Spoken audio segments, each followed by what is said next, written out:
Hello everyone, welcome back to my YouTube channel chemistry classes. मैं हूं रश्मि। आज इस वीडियो में हम केमिकल बॉन्डिंग से रिलेटेड एमसीक्यूज़ को सॉल्व करेंगे, जो कि पीजीटी केमिस्ट्री के लिए बहुत इम्पोर्टेंट है। और इस एमसीक्यूज़ में टोटल 50 क्वेश्चंस हैं और ये 50 क्वेश्चंस जो भी हैं आप पेशेंस के साथ एक एक को क्वेश्चन लगाएंगे, जो कि आपके एग्ज़ाम के लिए बहुत ही हेल्पफुल होगा। इस एमसीक्यूज़ में हमने एनसीईआरटी के क्वेश्चंस, यूपी पीजीटी एग्ज़ाम में आए हुए क्वेश्चंस, केवीएस और एनवीएस में आए हुए कुछ क्वेश्चंस को भी इंक्लूड किया है। तो ये आपके एग्ज़ाम पर्पस से बहुत ही बेनिफिशियल और हेल्पफुल होने वाला है। ओके, तो स्टार्ट करते हैं। इसमें पहला क्वेश्चन है, Which of the following has the highest lattice energy? Okay, तो यहाँ पे पहला क्वेश्चन दिया हुआ है और इसके 4 ऑप्शंस हैं, KF, CSF, NAF and RBF। Okay, तो अब कहा है किसकी इसमें हाईएस्ट लैटिस एनर्जी होगी। तो हमने आपको बताया था, आपने देखा होगा इसकी प्रीवियस वीडियो में जो हमने एक थियोरी क्लास ली है केमिकल बॉन्डिंग की, वहाँ पे हमने बताया था आपको कि जो लैटिस एनर्जी होती है वो इन्वर्सली प्रोपोर्शनल होती है साइज ऑफ आयन, और एक चीज़ बताया था कि डायरेक्टली प्रोपोर्शनल होती है चार्ज ऑन आयंस। ठीक है, तो यहाँ पे साइज़ देखते हैं, क्योंकि यहाँ पे जो एनायंस हैं उन सब के साइज़ सिमिलर हैं, बट यहाँ पे जो केटायंस हैं उन्हीं के साइज़ सिमिलर नहीं हैं। ओके, तो यहाँ पे देख लेते हैं कि जब पीरियोडिक टेबल में टॉप टू बॉटम जाएंगे, ओके, तो उनका क्या सीरीज़ होता है। एस ब्लॉक एलिमेंट्स में सबसे पहले होता है hydrogen, lithium, sodium, potassium, rubidium and caesium.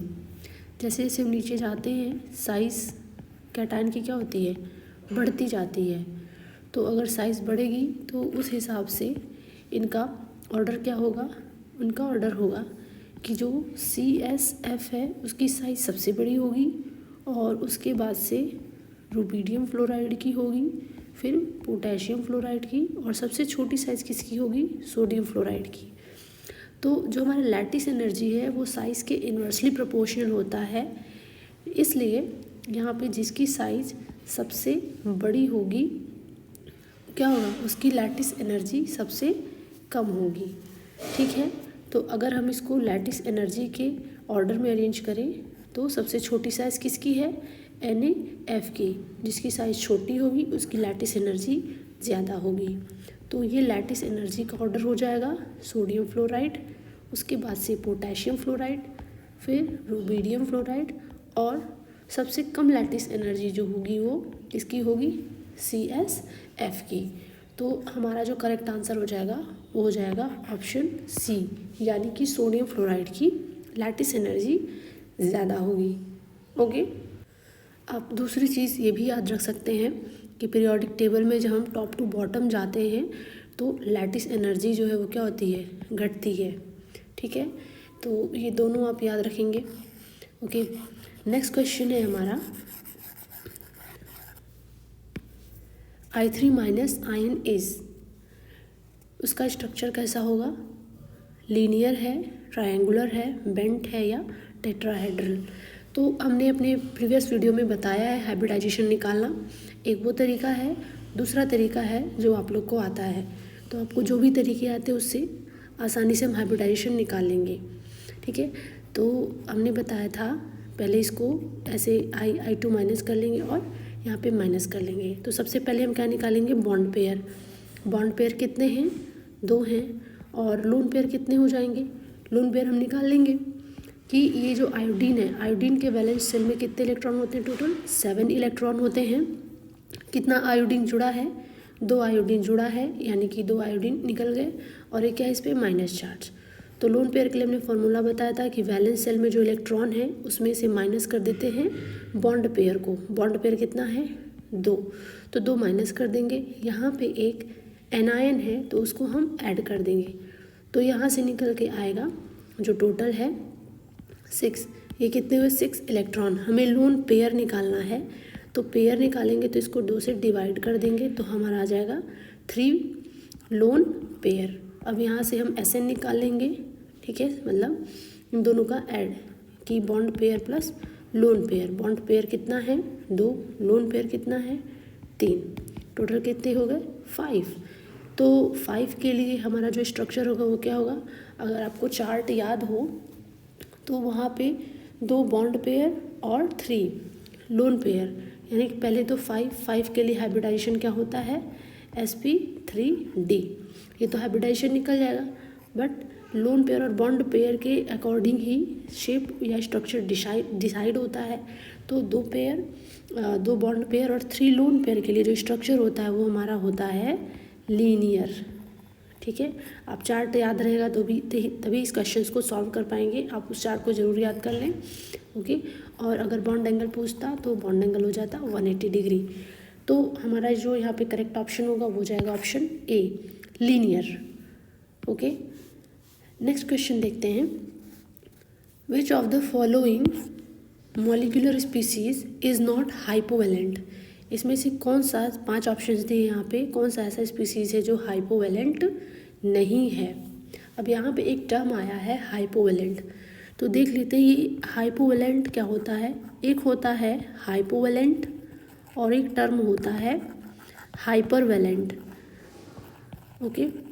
तो ये जो हाइपोवैलेंट होते हैं हम उन स्पीसीज़ या उन केमिकल मॉलिक्यूल्स को कहते हैं जो कि इलेक्ट्रॉन डेफिशिएंट होते हैं, मतलब जिनके आउटर वैलेंस सेल में 8 इलेक्ट्रॉन कंप्लीट नहीं हो पाता है, यानी कि उनके वैलेंस सेल में जो इलेक्ट्रॉन है वो क्या होते हैं लेस देन 8 होते हैं।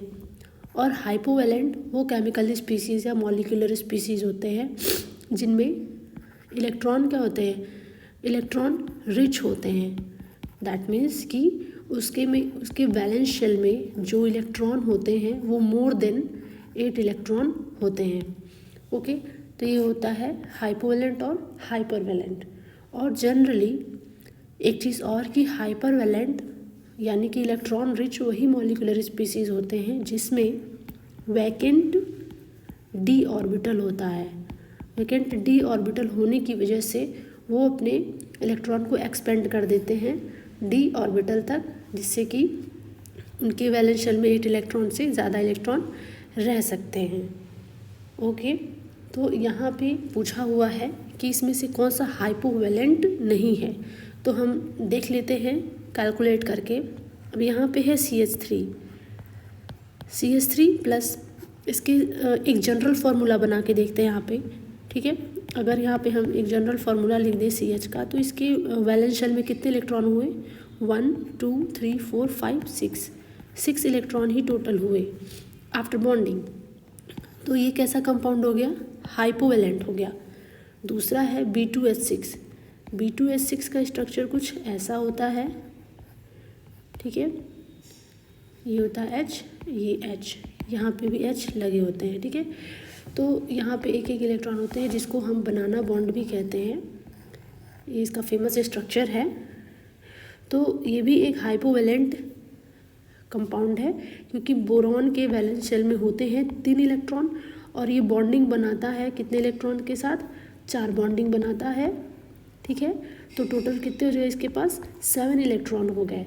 सो ये भी कैसा कंपाउंड हो जाएगा आपका, हाइपोवैलेंट। नेक्स्ट है NH2 प्लस। NH2 में देखें तो यहाँ पे प्लस है। नाइट्रोजन के आउटर शेल में कितने इलेक्ट्रॉन होते हैं 5, यहाँ पे कितने हैं 2 ही बने हुए हैं, ये 1 2 3 4 और एक 5वां क्या हुआ निकल गया, यानी कि इसके पास वैलेंस शेल में टोटल कितने इलेक्ट्रॉन है 4 इलेक्ट्रॉन ही हैं। तो ये भी क्या होगा 4 इलेक्ट्रॉन लेस देन 8 इलेक्ट्रॉन, सो ये भी हाइपोवैलेंट है। अब बात करते हैं AlF3 की। AlF3, अब ये ध्यान देना है कि जो AlF3 होता है, Al का यानी एल्यूमिनियम का इलेक्ट्रॉनिक कन्फिग्रेशन क्या होता है 13, इसका एटॉमिक नंबर होता है। सो 1s2 2s2 2p6 3s2 and 3p1, ठीक है। तो ये क्या है कि ये एक आयनिक कंपाउंड है। आप ये कहीं नोट कर लीजिएगा कि AlF3 एल्यूमिनियम फ्लोराइड जो होता है एक आयनिक कंपाउंड होता है। तो ये क्या करेगा, अपने आउटर शेल के 3 इलेक्ट्रॉन को रिमूव कर देता है और किसको दे देगा, 3 फ्लोरीन मॉलिक्यूल्स को। तो यहाँ कितने बचे इलेक्ट्रॉन आउटर शेल में, 8 इलेक्ट्रॉन। तो इसका ऑक्टेट कंप्लीट है, ना 8 इलेक्ट्रॉन से ज़्यादा है ना 1 इलेक्ट्रॉन से कम है, इसलिए ना ये हाइपोवैलेंट स्पीसीज़ होगा ना ही हाइपरवैलेंट। ठीक है, तो हमारा जो करेक्ट ऑप्शन होगा वो हो जाएगा ऑप्शन डी। AlBr3 में क्या है कि ये एक कोवैलेंट कंपाउंड है। कैसा कंपाउंड है, कोवैलेंट कंपाउंड है। तो यहाँ पे एल्यूमिनियम 3 बॉन्ड बनाता है Br के साथ। तो यहाँ पे भी अगर नंबर ऑफ इलेक्ट्रॉन देखें तो कितने होंगे, 1 2 3 4 5 6 इलेक्ट्रॉन, यानी कि ये भी क्या है, हाइपोवैलेंट ही है। ठीक है, तो इसका ये बहुत इंपॉर्टेंट क्वेश्चन था, आप इसको नोट कर लेंगे। ओके, नेक्स्ट क्वेश्चन देखते हैं। The molecule that does not possess a permanent dipole moment is. इसमें ऐसा कौन सा मॉलिक्यूल है जिसके पास परमानेंट डाइपोल मोमेंट नहीं है। ठीक है, तो इसके लिए हम क्या करते हैं, सबका हाइब्रिडाइजेशन पता कर लेते हैं। ठीक है, डाइपोल मोमेंट निकालने के लिए पहले हाइब्रिडाइजेशन पता कर लेंगे, उसके बाद से वहाँ हमें पता चल जाएगा कि उस मॉलिक्यूल का शेप क्या है। जब शेप के अकॉर्डिंग एटम्स को अरेंज करेंगे तो वहाँ से हम डाइपोल मोमेंट को ईजिली कैलकुलेट कर सकते हैं। अब जैसे कि NF3 है, NF3 का डाइपोल मोमेंट हाइब्रिडाइजेशन निकालेंगे तो ये आता है, बॉन्ड पेयर कितने हैं, 3 हैं। लोन पेयर कितना बचेगा, आप कैलकुलेट करेंगे तो लोन पेयर 1 आएगा। ठीक है, यानी कि जो हमारा हाइब्रिडाइजेशन है 3 and 1 यानी कि 4, यानी कि sp3 आया। ठीक है, यानी कि इसका स्ट्रक्चर कुछ ऐसा होगा, NF3 का पिरामिडल, ये हो जाएगा आपका पिरामिडल स्ट्रक्चर। यहाँ पे एक लोन पेयर ऑफ इलेक्ट्रॉन। तो यहाँ पे अगर हम डाइपोल मोमेंट निकालें तो इसका डायरेक्शन कुछ ऐसा आएगा। ठीक है, इसका मान लीजिए μ1 है, इसका μ2 है, इसका μ3 है, एक इधर जाएगा, ये क्या हो जाएगा, μ4 हो जाएगा। तो हमारा जो डाइपोल मोमेंट आएगा इसका सम ले लेते हैं, तीनों का सम मान लीजिए कि यहाँ पे μ5 है, तो जो आएगा μ5 प्लस μ4 का जो सम होगा वही हमारा डाइपोल मोमेंट होगा। यानी कि ये एक पोलर मॉलिक्यूल है जिसमें कुछ डाइपोल मोमेंट है, लेकिन पूछा कौन है कि इसमें डाइपोल मोमेंट नहीं है। ठीक है, इसमें डाइपोल मोमेंट है। अब BF3 की बात करते हैं। BF3 का हाइब्रिडाइजेशन निकालें तो बोरोन का बॉन्ड पेयर कितना है, ये बॉन्ड पेयर है, बॉन्ड पेयर हो गया 3। लोन पेयर निकालें तो लोन पेयर यहाँ पे हो जाएगा 0, क्योंकि बोरोन के वैलेंस शेल में 3 ही इलेक्ट्रॉन होते हैं। ठीक है, और तीनों इसने कहाँ यूज़ कर लिया, बॉन्डिंग में, तो लोन पेयर नहीं बचा। तो हाइब्रिडाइजेशन इसका क्या हो जाएगा, sp2 हाइब्रिडाइजेशन होगा। तो उसको sp2 का मतलब है कि इसका स्ट्रक्चर कैसा है, इसका स्ट्रक्चर हो जाएगा ट्राइगोनल प्लेनर। ट्राइगोनल प्लेनर का स्ट्रक्चर कुछ ऐसा होता है, F ये होता है ट्राइगोनल प्लेनर का स्ट्रक्चर। और जब यहाँ पे हम डाइपोल मोमेंट वर्क देखेंगे तो वो आता है 0, क्योंकि ये तीनों सेम, सबसे ज़्यादा इलेक्ट्रोनेगेटिव एलिमेंट यहाँ पे फ्लोरीन है, तो डाइपोल मोमेंट यानी कि इलेक्ट्रॉन इसकी तरफ खींचेंगे। तो यहाँ पे क्या होता है, ये तीनों फ्लोरीन मॉलिक्यूल सेम एक्सटेंट के साथ इलेक्ट्रॉन को अपनी तरफ अट्रैक्ट करते हैं, जिसकी वजह से नेट डाइपोल मोमेंट जो होता है वो 0 हो जाता है। ओके, नेट डाइपोल मोमेंट क्या हो जाएगा, 0। तो यानी कि बाकी हम इसका निकालेंगे तो इनका भी डाइपोल मोमेंट कुछ ना कुछ आएगा, यानी 0 नहीं होगा। तो हमारा यहाँ पे जो करेक्ट ऑप्शन है वो है ऑप्शन बी, यानी कि BF3 कैसा है, जिसमें डाइपोल मोमेंट नहीं होता है। नेक्स्ट क्वेश्चन है question number 5। Which of the following follow octet rule. Octet rule क्या होता है कि जो एटम होता है क्या करते हैं, try to complete 8 electron in their valence shell. Valence shell में जिसके 8 इलेक्ट्रॉन होगा वो क्या करेगा, ऑक्टेट रूल को फॉलो करेगा। और जिसके में 8 इलेक्ट्रॉन से कम होगा या 8 इलेक्ट्रॉन से ज़्यादा होगा वो ऑक्टेट रूल को फॉलो नहीं करते। जैसे कि हाइपोवैलेंट और हाइपरवैलेंट कंपाउंड, वो ऑक्टेट रूल को फॉलो नहीं करते। यानी कि हमें इसमें एक ऐसा कंपाउंड पता करना है जिसके वैलेंस शेल में 8 इलेक्ट्रॉन हो। SF4 देखते हैं। सल्फर का एटॉमिक नंबर कितना होता है 16। जब इसका कॉन्फ़िगरेशन लिखते हैं तो ये आता है 2s2, 2p6, 3s2 and 3p4। Total valence shell में कितने इलेक्ट्रॉन हैं 6 इलेक्ट्रॉन हैं। और जब ये बॉन्डिंग बनाता है, ये एक जनरल फार्मूला है, जब ये बॉन्डिंग बनाता है तो इसके वैलेंस शेल में टोटल कितने इलेक्ट्रॉन हो गए 1 2 3 4 5 6 7 8 ये इलेक्ट्रॉन हो गए। सिंस इसे अपनी वैलेंस शेल में से, इसको मैं फिर से बताती हूँ साफ से लिख के कि सल्फ़र है, सल्फ़र के वैलेंस शेल में 6 इलेक्ट्रॉन 1 2 3 4 5 6।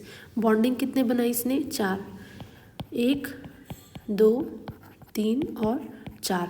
तो इसके वैलेंस शेल में टोटल कितने इलेक्ट्रॉन हो गए 1 2 3 4 5 6 तो इसके हैं ही, और इसने शेयर किया है जो फ्लोरीन के बाकी चारों को, तो 6 + 4 टोटल कितने हो गए 10 इलेक्ट्रॉन।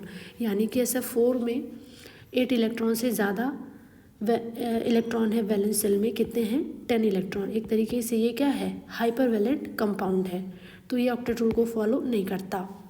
सेकेंड है AlF3। AlF3 अभी हमने ऊपर डिस्कस किया था कि ये एक आयनिक कंपाउंड है। इसके वैलेंस शेल में 3 इलेक्ट्रॉन और ये हो गया 3 फ्लोरीन मॉलिक्यूल, जिसमें से ये क्या करता है, ये होता है 1s2, 2s2, 2p6 and 3s2, 3p1। तो ये तीनों इलेक्ट्रॉन अगर दे देता है एक इसे, क्योंकि ये आयनिक कंपाउंड है, तो आयनिक कंपाउंड में इलेक्ट्रॉन का क्या हो जाता है ट्रांसफ़र, यानी कि अपने ये तीनों इलेक्ट्रॉन को ये रिमूव कर देता है। तो वैलेंस शेल में कितने इलेक्ट्रॉन बचे, तो ये हो जाएगा उसका वैलेंस शेल, क्योंकि इसने तो ये तीनों इलेक्ट्रॉन को रिमूव कर दिया है। तो 2 और 6 टोटल कितने 8 इलेक्ट्रॉन, यानी कि ये ऑक्टेट रूल को फॉलो करता है। यानी कि हमारा जो करेक्ट ऑप्शन हो जाएगा वो हो जाएगा option B AlF3। Okay, next है AlBr3। AlBr3 में क्या होता है, एल्यूमिनियम में कितने इलेक्ट्रॉन 3 वैलेंस शेल में, यहाँ पे ब्रोमीन के साथ कोवैलेंट बॉन्ड बनाएगा, ठीक है, ये हो गया ब्रोमीन। तो कितने इलेक्ट्रॉन हुए एल्यूमिनियम में 1 2 3 4 5 6 इलेक्ट्रॉन हुए, यानी कि इलेक्ट्रॉन डेफिशिएंट है, ये भी ऑक्टेट रूल फॉलो नहीं करता। इसी तरह से BCl3 है, बोरॉन के आउटर शेल में 3 इलेक्ट्रॉन होते हैं। ओके, और जो यहाँ पे बॉन्डिंग होती है कोवैलेंट बॉन्डिंग होती है Cl और यहाँ पे Cl, तो टोटल कितने इलेक्ट्रॉन हुए 3 बोरॉन के, और ये तीनों जो शेयर किए हुए हैं क्लोरीन के, यहाँ पे भी टोटल 6 इलेक्ट्रॉन ही हुए। सो ये भी इलेक्ट्रॉन डेफिशिएंट है, ऑक्टेट रूल को फॉलो नहीं करता। सो हमारा जो करेक्ट ऑप्शन हो जाएगा वो हो जाएगा ऑप्शन बी। हमारा नेक्स्ट क्वेश्चन है question number 6। Match list first with list second and select correct answer using code given below the list. यहाँ पे लिस्ट फर्स्ट में कुछ आयंस दिए हुए हैं, लिस्ट सेकंड में उसके हाइब्रिडाइजेशन दिए हुए हैं, जिसको मैच कराना है और बताना है। तो सबके हाइब्रिडाइजेशन निकाल लेंगे, यहाँ मैं निकाल के बता देती हूँ, आगे आप खुद निकालेंगे। जैसे है ज़ेनॉन फ्लोराइड, ज़ेनॉन फ्लोराइड में हम क्या करेंगे, पहले बॉन्ड पेयर निकालेंगे।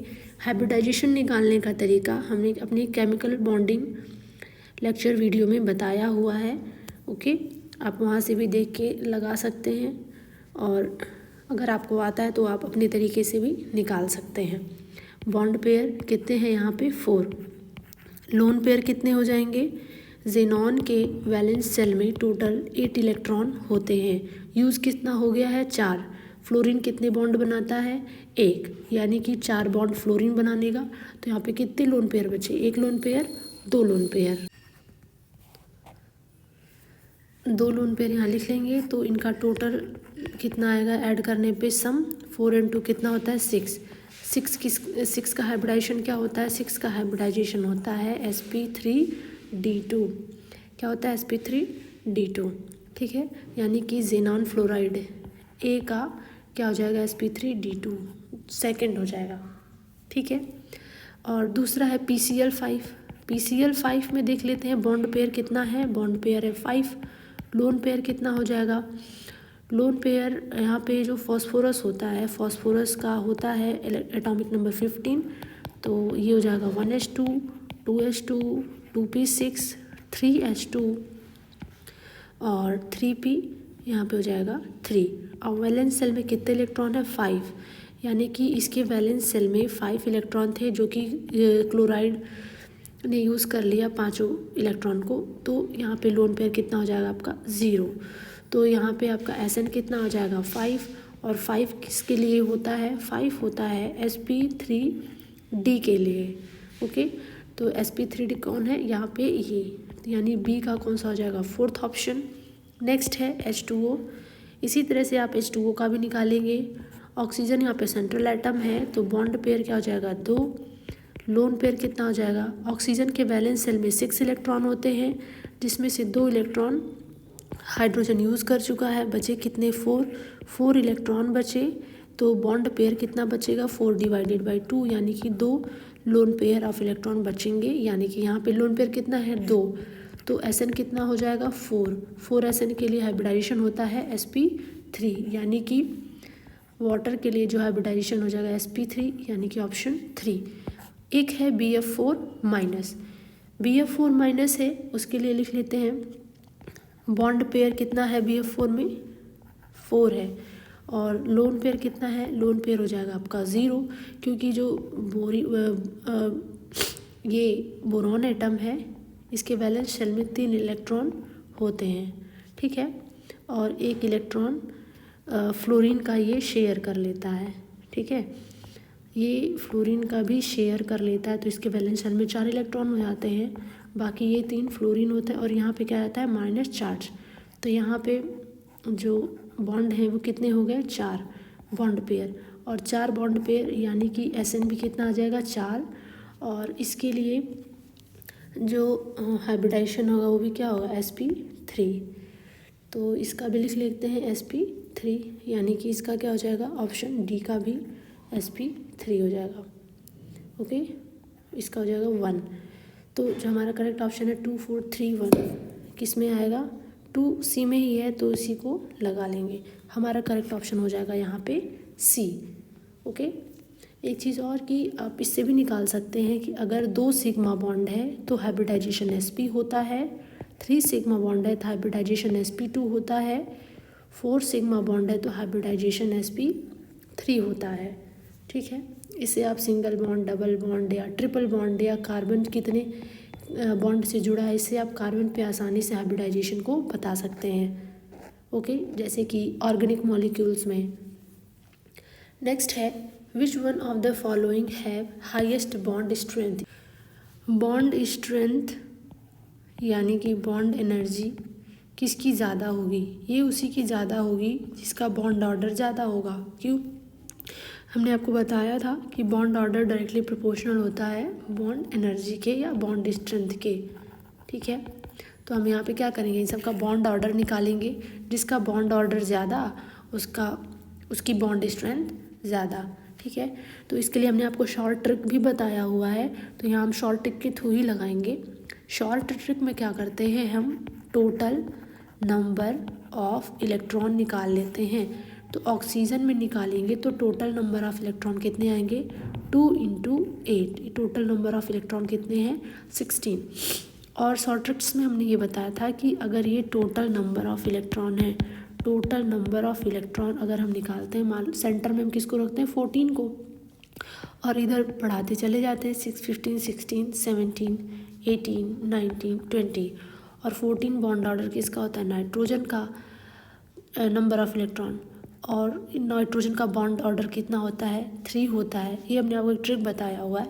अब इधर 0.5 माइनस करते चले जाएंगे तो हमारा आ जाएगा, ये हो जाएगा आपका 2.5, ये हो जाएगा आपका 2.0, ये बॉन्ड ऑर्डर, ठीक है। इसका हो जाएगा 1.5, इसका 0.5, और ये 2.0 है, तो ये हो जाएगा आपका सिर्फ 0.5 माइनस करेंगे तो ये 1 हो जाएगा, ये 0.5, और ये हो जाएगा आपका बॉन्ड ऑर्डर 0। इससे क्या होता है, आपको इलेक्ट्रॉनिक कन्फिग्रेशन यहाँ पे लिखने की ज़रूरत नहीं पड़ेगी, आप आसानी से बॉन्ड ऑर्डर निकाल सकते हैं। तो यहाँ पे जो है ऑक्सीजन कितना है 16, यानी कि इसका बॉन्ड ऑर्डर यहाँ पे कितना हो जाएगा 2, ठीक है, यहाँ पे लिख लेते हैं। अब O2 2+ में देखते हैं, O2 2+ में टोटल नंबर ऑफ ऑक्सीजन कितने हो जाएंगे 2, इंटू 8, और यहाँ पे 2 प्लस है तो -2 कर देंगे, यानी कि 16 - 2 कर देंगे, यानी यहाँ पे कितना आ जाएगा 14 आ जाएगा। ठीक है, आई थिंक यहाँ पे 2 प्लस नहीं होगा, यहाँ पे आप प्लस कर लीजिएगा सिर्फ। ठीक है, O2 प्लस कर लीजिएगा। तो अगर हम यहाँ पे O2 प्लस करते हैं तो यहाँ पे सिर्फ 1 माइनस करेंगे, 1 माइनस करेंगे यानी कि यहाँ पे 1 हो जाएगा, और यहाँ पे कितना आएगा 15। 15 के लिए बॉन्ड ऑर्डर कितना है 2.5। 15 के लिए जो बॉन्ड ऑर्डर है वो है 2.5। नेक्स्ट है O2 माइनस, O2 2 माइनस, इसके लिए 2 × 8 करेंगे प्लस 2 करेंगे। एनायन को हम क्या करते हैं ऐड कर देते हैं, 8 16 प्लस 2 यानी कि कितना हो गया ये 18 हो गया। 18 के लिए बॉन्ड ऑर्डर कितना है 1 है। इसी तरह से O2 माइनस का भी निकाल लेंगे, 2 × 8 प्लस 1, तो ये कितना आ जाएगा आपका 16 + 1 यानी कि 17, तो इसका बॉन्ड ऑर्डर हो जाएगा 1.5। तो ये हो गया बॉन्ड ऑर्डर। तो पहले हम बॉन्ड ऑर्डर के अकॉर्डिंग अरेंज कर लें। ठीक है, तो अगर बॉन्ड ऑर्डर के अकॉर्डिंग अरेंज करेंगे तो सबसे ज़्यादा बॉन्ड ऑर्डर है O2 प्लस का, इसको आप करेक्ट कर लेंगे। उसके बाद से बॉन्ड ऑर्डर है आपका ऑक्सीजन का, आफ्टर दैट O2 माइनस, और फिर किसका है O2 2 माइनस। ये हो गया बॉन्ड ऑर्डर का सीरीज। हमसे पूछा है हाईएस्ट बॉन्ड ऑर्डर स्ट्रेंथ किसकी होगी, तो bond order proportional to bond energy या बॉन्ड स्ट्रेंथ। ठीक है, जिसका बॉन्ड ऑर्डर ज़्यादा उसकी बॉन्ड स्ट्रेंथ भी क्या होती है ज़्यादा होती है। तो O2 प्लस का बॉन्ड स्ट्रेंथ ज़्यादा होगा क्योंकि इसका बॉन्ड ऑर्डर ज़्यादा है। हमारा करेक्ट ऑप्शन हो जाएगा option B, 7B। Next question है question 8, which ionic compound has the largest amount of lattice energy. यहाँ पे पूछा है आपसे सबसे ज़्यादा लैटिस एनर्जी किसकी होगी। ओके, तो निकाल देते हैं लैटिस एनर्जी। यहाँ पे एक चीज़ हमने बताया था आपको, अभी ऊपर भी बताया है कि लैटिस एनर्जी हम कैसे निकालते हैं। लैटिस एनर्जी दो चीज़ों पे डिपेंड करती है, एक तो जिसका साइज़ छोटा उसकी लैटिस एनर्जी ज़्यादा, क्योंकि साइज़ के इन्वर्सली प्रोपोर्शनल होती है, और दूसरा चार्ज ऑन आयन, जिस आयन पे चार्ज ज़्यादा होगा उसकी लैटिस एनर्जी भी क्या होगी ज़्यादा होगी। तो हम सबको अरेंज कर लेते हैं, जैसे कि यहाँ पे है Na+F-, ठीक है, फिर है यहाँ पे Al3+F-, उसके बाद से है Al3+N3-, फिर हो जाएगा आपका Mg2+ एंड F-। तो हम देख सकते हैं साइज़ ऑफ आयन, साइज़ सबसे छोटा किसका होगा उस पहले हम उसको अरेंज कर लेंगे। ठीक है, तो सबसे साइज़ छोटा होगा Al3+ का, उसके बाद से है आपका Mg2+, और इन सब में सबसे साइज़ बड़ी होगी Na+ की। ये तो हो गया साइज़ के अकॉर्डिंग। अब दूसरी चीज़ ये देखते हैं, ये तो अरेंज हो गया, लेकिन यहाँ पे दो कंपाउंड है Al3 के। ठीक है, तो ये तो इन्हें निकाल देंगे, इनका लैटिस एनर्जी ज़्यादा नहीं, इनका एल्यूमिनियम से कम ही है। ठीक है, तो ये दोनों तो हट गए। अब बचा AlF3 और Aln। यहाँ पे क्या देखते हैं, ये सिमिलर है, तो अब चार्ज ऑन आयन देखते हैं। यहाँ पे चार्ज ऑन आयन एल्यूमिनियम पे सेम है, लेकिन जो कैटायन है उस पर चार्ज सिमिलर नहीं है। तो lattice energy charge of ion के प्रोपोर्शनल है, यानी कि जिस एनायन पे चार्ज ज़्यादा उसकी लैटिस एनर्जी ज़्यादा। तो चार्ज किस पे ज़्यादा है N3- पे, F- पे चार्ज कम है। तो यहाँ से हम लिख सकते हैं कि Aln पे की लैटिस एनर्जी ज़्यादा होगी किससे AlF3 से, यानी कि हमारा करेक्ट ऑप्शन हो जाएगा ऑप्शन C, यानी कि Aln का लैटिस एनर्जी ज़्यादा होगा। ये एक इम्पॉर्टेंट क्वेश्चन है, पूछा हुआ गया एग्ज़ाम में। नेक्स्ट है which of the following species has lowest ionization potential. इसमें लोवेस्ट आयोनाइजेशन पोटेंशियल किसका होगा। आयोनाइजेशन पोटेंशियल क्या, इसके बारे में भी हमने थोड़ा सा आपको बताया था। आयोनाइजेशन पोटेंशियल कह लीजिए या आयोनाइजेशन एनर्जी कह लीजिए। आयोनाइजेशन एनर्जी क्या होती है कि जब कोई एटम अपने गैसियस फेज में होता है और इसमें से जब हम इलेक्ट्रॉन का रिमूवल करते हैं तो ये किस में कन्वर्ट हो जाएगा एनायन में, और यहाँ से एक इलेक्ट्रॉन निकल जाएगा। तो यहाँ पे जो energy amount of energy require होती है उसी को हम क्या कहते हैं, आयोनाइजेशन एनर्जी या आयोनाइजेशन पोटेंशियल। अब ये देखते हैं कि इसमें सबसे लो किसका होगा, सबसे लो आयोनाइजेशन एनर्जी किसकी होगी, ऑक्सीजन, यहाँ पे है O2 और O, ये दोनों कैसे मॉलिक्यूल हैं, ये हैं न्यूट्रल, ना इस पे प्लस चार्ज है ना इस पे माइनस चार्ज है, तो इनको तो अलग कर देते हैं। उसके बाद से है O2 प्लस यानी कि इसमें से O2 प्लस में क्या हो गया, इलेक्ट्रॉन निकाला जा चुका है, ठीक है, इसकी साइज़ छोटी हो गई है। और ये है O2 माइनस, इसके पास इलेक्ट्रॉन क्या है अभी और है, यानी कि ये इलेक्ट्रॉन डेफिशिएंट है, ये इलेक्ट्रॉन रिच है। तो और ये क्या है, न्यूट्रल है। तो अभी क्या है कि इलेक्ट्रॉन निकालना है, तो इलेक्ट्रॉन निकालना किस में से आसान होता है, कैटायन में से कि एनायन में से, जिसके पास इलेक्ट्रॉन ज़्यादा होगा उसके पास से इलेक्ट्रॉन आसानी से निकल जाएगा, यानी कि वहाँ पे लो आयोनाइजेशन एनर्जी की ज़रूरत होगी। और यहाँ पे जो ऑक्सीजन है यहाँ पे ऑलरेडी इसके पास इलेक्ट्रॉन की कमी है, और इससे हम इलेक्ट्रॉन निकालेंगे और इलेक्ट्रॉन खींचेंगे तो हमें आयोनाइजेशन एनर्जी की ज़्यादा ज़रूरत पड़ेगी, ठीक है, यहाँ पे ज़्यादा ज़रूरत होगी, यहाँ पे कम ज़रूरत होगी। तो और ये न्यूट्रल हैं, ये इनके बीच के होंगे, इन दोनों मॉलिक्यूल के बीच के होंगे, लेकिन हमसे पूछा है कि लोवेस्ट आयोनाइजेशन किसका होगा, तो यहाँ पे हमारा करेक्ट ऑप्शन हो जाएगा ऑप्शन डी, O2 माइनस, क्योंकि इसके पास इलेक्ट्रॉन ज़्यादा है तो इलेक्ट्रॉन आसानी से निकल जाएगा, और इसी को हम बोलेंगे लो आयोनाइजेशन एनर्जी, यहाँ पे ज़्यादा आयोनाइजेशन एनर्जी की ज़रूरत होगी। अगर ये हाईएस्ट आयोनाइजेशन एनर्जी पूछता तो हमारा करेक्ट ऑप्शन सी हो जाता। Question number 10, which of the following has maximum dipole moment. इसमें आप फिर डाइपोल मोमेंट निकालना है। आप इन सभी का हमने क्या कहा था कि हाइब्रिडाइजेशन निकालते हैं, तो हाइब्रिडाइजेशन निकालेंगे तो यहाँ पे सबके हाइब्रिडाइजेशन और शेप सबके सिमिलर आएंगे, यानी कि सबके हाइब्रिडाइजेशन sp3 आएंगे, और जो शेप आएगा वो आएगा पिरामिडल। तो अभी स्ट्रक्चर बना के देख लेते हैं सबके। अब यहाँ पे जैसे NaCl3 है, ये पिरामिडल स्ट्रक्चर इसका हो गया, और यहाँ पे एक लोन पेयर हो गया। यहाँ पे नाइट्रोजन हो गया, इसका भी बना के देख लेते हैं, ये फ्लोरीन हो गया, और यहाँ पे एक लोन पेयर हो गया। अब यहाँ पे NH3 हो गया, ये हो गया, और एक हो गया यहाँ पे Ni3, ठीक है, लोन पेयर ऑफ।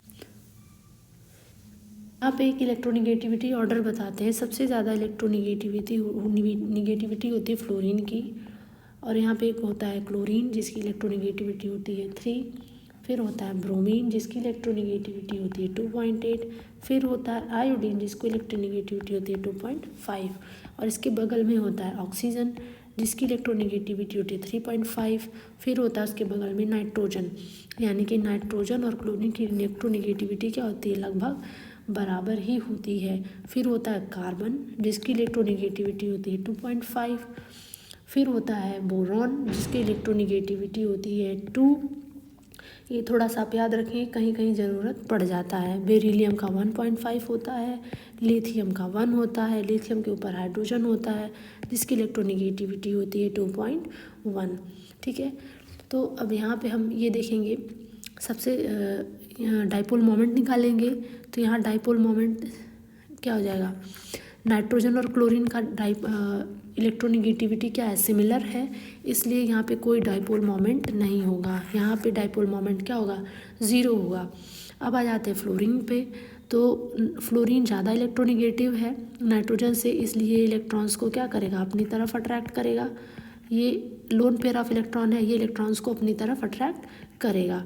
तो अगर ये μ1 है, ये μ2 है, ये μ3 है, तो यहाँ पे जो ओवरऑल डाइपोल मोमेंट जो है वो इसका सम हो जाएगा μ1 प्लस ये टोटल का सम मान लिया μ4 है, तो μ4, सॉरी यहाँ पे सम नहीं होगा क्योंकि यहाँ पे फिर से लिख देते हैं, क्या हो जाएगा μ1, और ये सिंस इधर आया हुआ है इसके अपोजिट डायरेक्शन में, तो इनका डिफरेंस लेंगे, यानी μ1 माइनस μ4 करेंगे, ये 4 इनका तीनों का सम है, ठीक है। तो ये हमारा इसका डाइपोल मोमेंट होगा, दैट मीन्स कि इसका डाइपोल मोमेंट 0 नहीं होगा। इसी तरह से NH3 का निकालते हैं। NH3 में सबसे ज़्यादा इलेक्ट्रोनिगेटिव नाइट्रोजन है, हाइड्रोजन कम इलेक्ट्रोनेगेटिव है तो डाइपोल मोमेंट का डायरेक्शन अप डायरेक्शन में हो जाएगा, और ये डाइपोल मोमेंट इधर डायरेक्शन में है ही।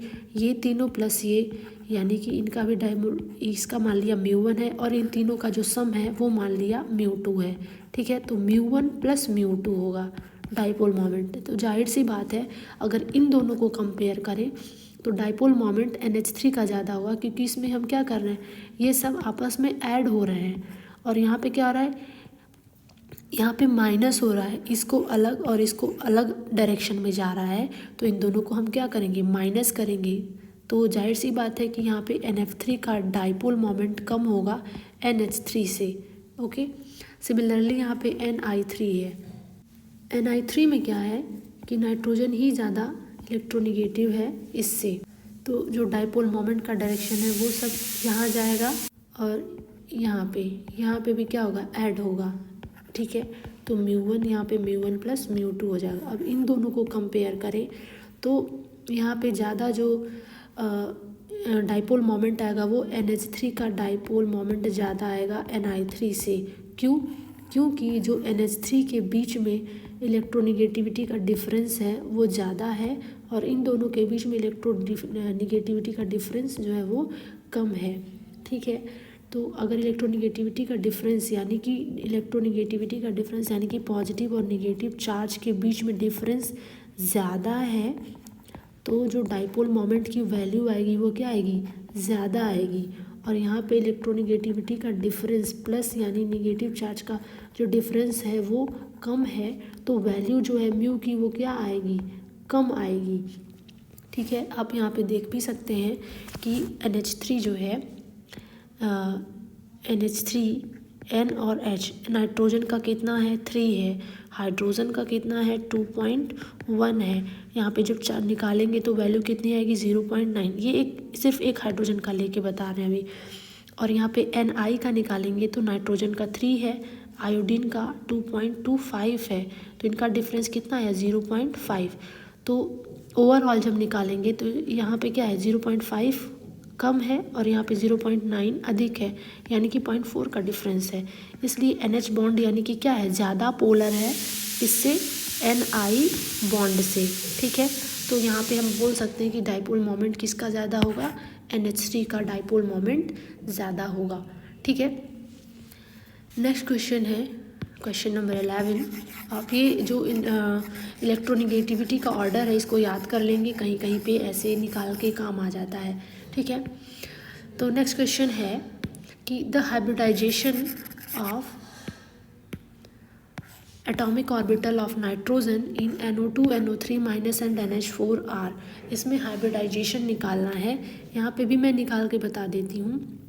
अब इस टाइप के कंपाउंड्स में आपको स्ट्रक्चर याद रखना पड़ेगा, तभी आप हाइब्रिडाइजेशन निकाल सकते हैं, या एक फार्मूला होता है आप उससे भी निकाल सकते हैं। तो जब आप यहाँ पे इनका हाइब्रिडाइजेशन कैलकुलेट करेंगे तो जो हमारा करेक्ट ऑप्शन आएगा वो है ऑप्शन बी, यानी कि NO2 पे जो हाइब्रिडाइजेशन आएगा वो आएगा SP, NO3 पे जो हाइब्रिडाइजेशन आएगा SP2, एंड जो NH4 पे हाइब्रिडाइजेशन आएगा वो SP3।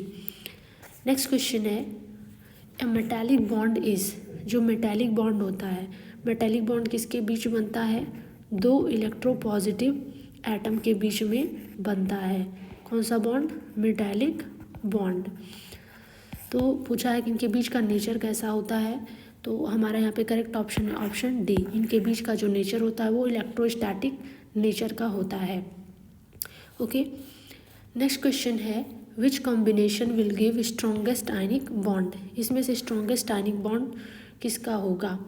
हमने आपको बताया था कि जो लैटिस एनर्जी होती है, जिसकी लैटिस एनर्जी ज़्यादा, वो बॉन्ड उतना ही ज़्यादा आयनिक होता है, वो बॉन्ड उतना ही ज़्यादा आयनिक बॉन्ड होगा। सिंपल, यानी कि लैटिस एनर्जी जिसकी ज़्यादा वो उतना ही स्ट्रॉन्गेस्ट आयनिक बॉन्ड। अब यहाँ पे देख लेते हैं, इसके लिए हमने दो चीज़ें बताई थी फिर से ऊपर, आप उसको लेके चलेंगे। तो अगर हम ये साइज़ लेके चले तो साइज़ किसका ज़्यादा है, यहाँ पे Mg2+ का ज़्यादा और सोडियम आयन का साइज़ छोटा। ठीक है, तो यहाँ पे दो चीज़ें निकली, Mg2+ Cl है, पर यहाँ पे Mg से रिलेटेड दो कंपाउंड MgCl2 है और MgO है। अब इन दोनों में से देखेंगे किसका कौन ज़्यादा आयनिक है, तो उसके लिए हमने बताया था चार्ज ऑन आयन, जिसके आयन पे चार्ज है ज़्यादा, तो इस पे तो इस मैग्नीशियम पे सिमिलर है। अब यहाँ बचा Cl माइनस O2 माइनस, तो O2 माइनस पे चार्ज ज़्यादा है, तो यानी कि जो हमारा MgO है वो ज़्यादा स्ट्रॉन्गेस्ट आयनिक बॉन्ड होगा। तो जो हमारा करेक्ट ऑप्शन हो जाएगा वो हो जाएगा option D, Mg2 plus O2 minus. Okay, next question है which of the following is not correctly match between given species. तो यहाँ पे आप ये टॉपिक बहुत ही ध्यान से देखेंगे, ठीक है। तो अगर हम देखें तो बॉन्ड जो है यहाँ पे दो तरह के बनते हैं, पी पाई। इस क्वेश्चंस की बात करें, दो बॉन्ड का डिस्कशन किया गया है, पी पाई और डी पाई। डिस्कस करके देख लेते हैं। SO3 में क्या बनता है, पी पाई कितने डी पाई बनेंगे, कैसे निकालेंगे उसको, यहाँ पे ध्यान से आप देखिए इसको। SO3 में जो सल्फ़र है 16 है। सल्फ़र का कॉन्फ़िगरेशन क्या होता है, 1s2 2s2 2p6 3s2 3p, यहाँ पे हो जाएगा 4, ठीक है। वैलेंस सेल में 6 इलेक्ट्रॉन। अब यहाँ पे अगर हम वैलेंस सेल का 3D यहाँ पे क्या होता है, वैकेंट होता है, तो अगर 3s, ये हो गया 3s, ये हो गया 3p और ये हो गया 3d, ठीक। तो 3s में 2 इलेक्ट्रॉन, 3p में 4 इलेक्ट्रॉन्स हैं। तो अभी यहाँ पे क्या है, SO3 है, SO3। अगर इनका हम हाइब्रिडाइजेशन निकालें तो आता है sp3। सल्फ़र से यहाँ पे 3 ऑक्सीजन बॉन्डेड है, 1 2 3 4 5 6, यानी कि इसके पास कोई भी लोन पेयर नहीं बचा है, सारे इलेक्ट्रॉन इसके बॉन्डेड हैं। टोटल नंबर ऑफ बॉन्ड कितने हैं, 6 हैं, 1 2 3 4 5 6, ठीक है। और then total need of unpaired electron कितना होगा, वो भी 6 चाहिए होगा, लेकिन अभी यहाँ पे कितना है, 2 ही है। तो फिर यहाँ पे एक्साइटेड स्टेट बनाते हैं और इन सारे इलेक्ट्रॉन्स को 6 अनपेयर्ड इलेक्ट्रॉन यहाँ पे करते हैं, ठीक है, एक्साइटेड स्टेट में। अब ये यहाँ चला जाएगा और ये वाला यहाँ आ जाएगा, तो हमें मिल गए टोटल 6 अनपेयर्ड इलेक्ट्रॉन। अभी क्या हो जाएगी, ये ऑक्सीजन तब बॉन्ड कर पाएंगे। हाइब्रिडाइजेशन कितना है, sp3, तो यहाँ से sp3 बॉन्ड निकाल देंगे, ठीक है। सॉरी, यहाँ पे sp2 होता है, SO3 निकालेंगे जब यहाँ पे, तो 3 ही बॉन्ड पेयर हुआ ना, 3 बॉन्ड पेयर के लिए यहाँ पे sp2 होता है, ठीक है। हाइब्रिडाइजेशन sp2 होगा। आप इसको करेक्ट कर लेंगे तो यानी कि जो हमें यहाँ पे बॉन्ड यानी कि जो यहाँ पे हाइब्रिडाइजेशन होगा वो sp2 का होगा, तो ये p पाई और p पाई बॉन्ड बनेगा। p पाई किसका, एक ऑक्सीजन का और एक p सल्फ़र का, ठीक है। और यहाँ पे कैसा बॉन्ड बनेगा, यहाँ पे p पाई d पाई बनेगा, यानी कि जो दूसरा इलेक्ट्रॉन आया वो कहाँ से आया, वो p पाई ऑफ ऑक्सीजन के p ऑर्बिटल यहाँ पे कंबाइन करेंगे और सल्फ़र का क्या है, ये d ऑर्बिटल है, ठीक है। ये हो गया सल्फ़र का, और एक यहाँ पे और बनेगा p पाई और d पाई, ये p पाई ऑक्सीजन का, ये d पाई किसका है, आप देख सकते हैं सल्फ़र का। यानी कि अगर हम कहें तो SO3 में क्या बना, SO3 में एक p पाई बॉन्ड बना और 2 जो है वो p पाई d पाई बॉन्ड बना। तो पहला ऑप्शन दिया है SO3 d पाई p पाई बॉन्ड, यानी कि ये करेक्टली मैच नहीं है, यानी कि तो यहाँ पे हमारा ऑप्शन गलत हो जाएगा। सेकंड देखते हैं, इसी तरह से सेकंड निकाल के देखेंगे, ठीक है। सेकंड वाला आप समझते हैं, एक बार इसको समझ लेंगे तो इससे रिलेटेड जितने भी क्वेश्चन आएंगे हम उसको आसानी से सॉल्व कर सकते हैं, ठीक है। H2SO4 दिया हुआ है, H2SO4 को हम SO4 भी लिख सकते हैं या H2SO4 भी लिख देंगे, कोई दिक्कत नहीं है।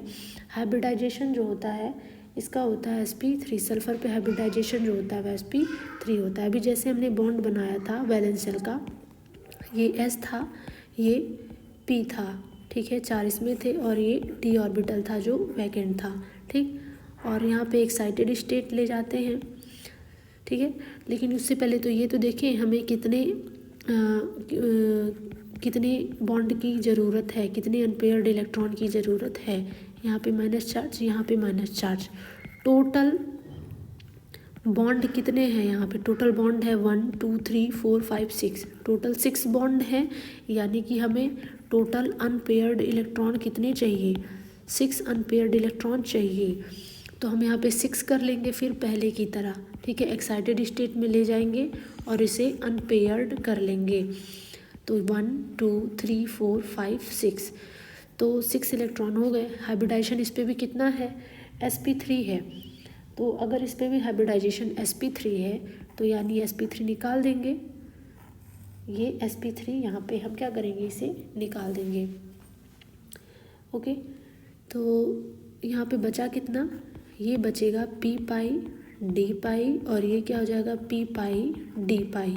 p किसका? ऑक्सीजन का। ऑक्सीजन के पास p ऑर्बिटल है, d ऑर्बिटल नहीं होते हैं। d पाई किसका? सल्फर का। तो ये इनके बीच में ऑक्सीजन की बॉन्डिंग हो जाती है। यानी कि हमारे सल्फ्यूरिक एसिड के पास क्या है? 2d पाई p पाई बॉन्ड। ओके, तो यहाँ पे कितना आया? 2, यहाँ पे आपका आया 2 p पाई d पाई इलेक्ट्रॉन। यानी कि ये क्या है? करेक्टली मैच्ड है, ठीक है। अच्छा, पूछा क्या है? Which of the following is not correctly match between this. यानी ये करेक्टली मैच नहीं है, ये करेक्टली मैच्ड है, ठीक है। यानी हमारा यहाँ पे करेक्ट ऑप्शन जो होगा वो होगा ऑप्शन ए।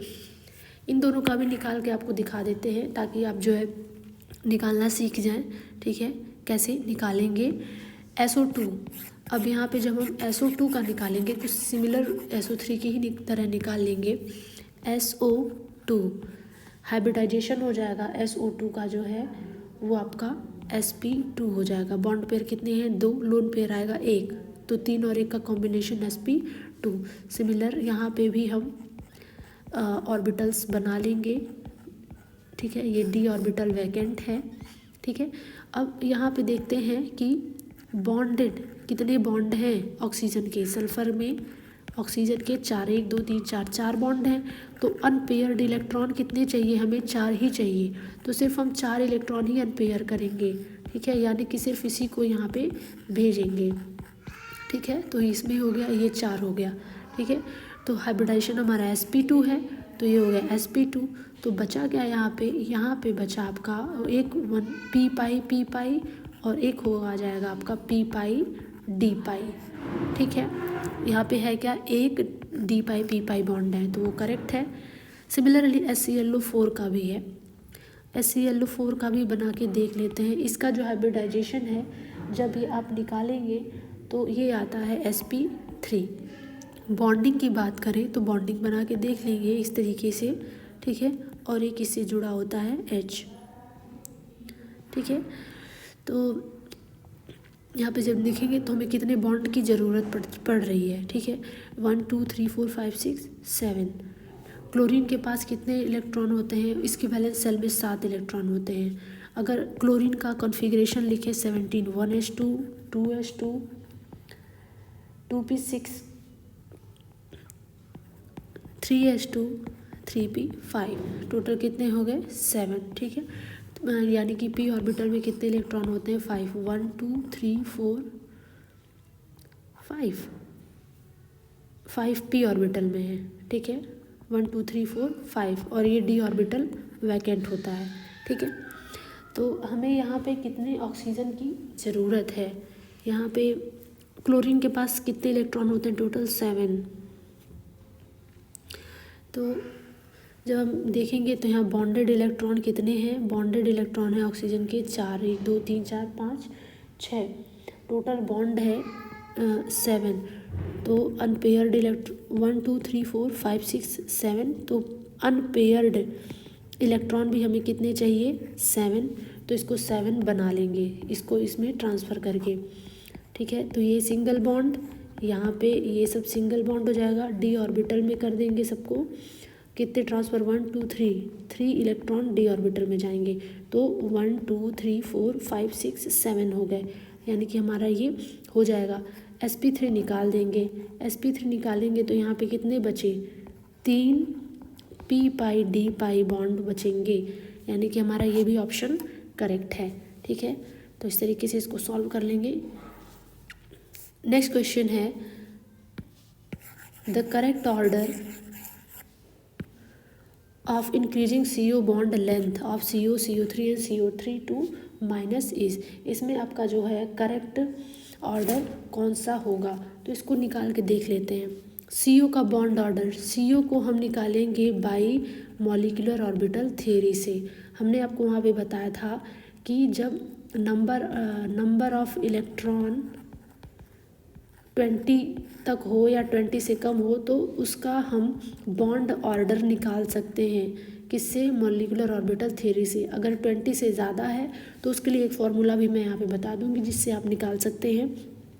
CO अगर मॉलिक्यूलर ऑर्बिटल थ्योरी से निकालें तो इसके लिए भी हमने थ्योरी अभी शॉर्ट ट्रिक बताया था ना कि क्या करेंगे, सबसे पहले नंबर ऑफ इलेक्ट्रॉन निकालेंगे। तो कार्बन में 6 प्लस ऑक्सीजन में 8, 6 और 8 कितने हो गए? टोटल 14 इलेक्ट्रॉन के लिए बॉन्ड ऑर्डर होता है 3। CO3 2 माइनस, ठीक है, इसमें क्या है, नंबर ऑफ इलेक्ट्रॉन आपका 20 से ज़्यादा आएगा, इसलिए इसके लिए एक फार्मूला यूज़ करेंगे oxidation state of central metal atom यानी कि कार्बन का, और नीचे ले लेते हैं टोटल नंबर ऑफ एनायन। तो यहाँ पे ऑक्सीडेशन स्टेट निकालेंगे तो वो आएगा कार्बन का 4, टोटल नंबर ऑफ एनायन कितने हैं? 3 ऑक्सीजन है। तो यहाँ से हो जाएगा, जब आप कैलकुलेट करेंगे तो बॉन्ड ऑर्डर आएगा 1.3। इसी तरह से कार्बन डाइऑक्साइड का भी निकाल लेंगे। Oxidation state of carbon dioxide कितना आ जाएगा? 4, ये आ जाएगा आपका 4, और टोटल नंबर ऑफ एनायन कितने हैं? 2। तो यहाँ से बॉन्ड ऑर्डर आ जाएगा आपका 2। तो अगर हम बॉन्ड ऑर्डर के सीरीज़ में अरेंज करें तो सबसे ज़्यादा बॉन्ड ऑर्डर है आपका CO का है, फिर किसका है? CO2 का है, और सबसे कम बॉन्ड ऑर्डर किसका है? CO3 2 माइनस का है। ये तो हो गया बॉन्ड ऑर्डर के अरेंज सीरीज़ में। तो लिखा है इंक्रीजिंग CO बॉन्ड लेंथ की बात कर रहा है। तो आपको मैंने बताया था कि बॉन्ड ऑर्डर जो होता है वो बॉन्ड लेंथ के इन्वर्सली प्रोपोर्शनल होता है, जिसका मतलब है कि जिसका बॉन्ड ऑर्डर ज़्यादा होगा उसका बॉन्ड लेंथ सबसे कम होगा, यानी कि CO का बॉन्ड ऑर्डर सबसे ज़्यादा है इसलिए इसका बॉन्ड लेंथ सबसे कम होगा। तो जो हम ऑर्डर बनाएंगे वो ये ऑर्डर हो जाएगा, यानी कि बॉन्ड लेंथ CO3 2 माइनस का सबसे ज़्यादा होगा क्योंकि इसका बॉन्ड ऑर्डर सबसे कम है। तो हमारा करेक्ट ऑप्शन हो जाएगा यहाँ पे ऑप्शन डी। ठीक है, नेक्स्ट क्वेश्चन है which one has zero dipole moment इसमें किसका है? तो जब आप यहाँ सबका डाइपोल मोमेंट निकालेंगे तो यहाँ पे जो आपको करेक्ट ऑप्शन मिलेगा वो है ऑप्शन सी। ठीक है, क्योंकि इसका जब आप हाइब्रिडाइजेशन निकालेंगे तो sp3 आएगा।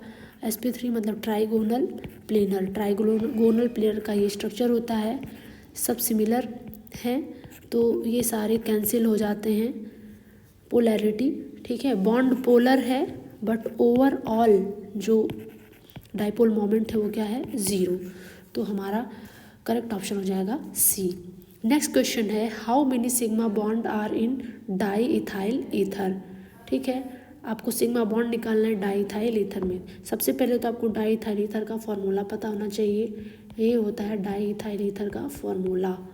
ठीक है, आप इसको ऐसे भी लिख सकते हैं C2H5 होल ट्वाइस O। अब सबसे पहला काम, इसको एकदम ओपन फॉर्म में लिख लेंगे, ओपन फॉर्म में इस तरीके से। ठीक है, और इनके सारे सिग्मा बॉन्ड को काउंट कर लेंगे।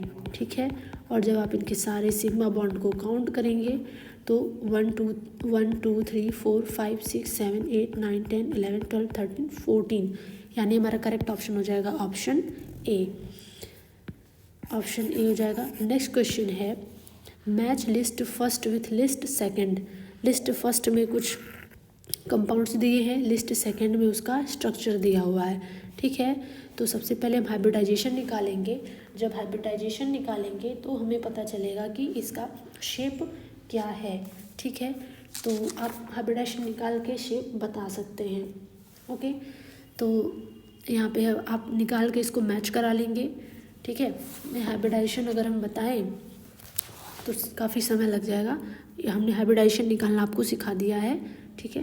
तो आप ये क्वेश्चन खुद से करेंगे। तो 18 का हम करेक्ट आंसर बता दे रहे हैं, 18 का करेक्ट आंसर है ऑप्शन सी, ठीक है। यानी कि आप इसको मैच करके देख लेंगे।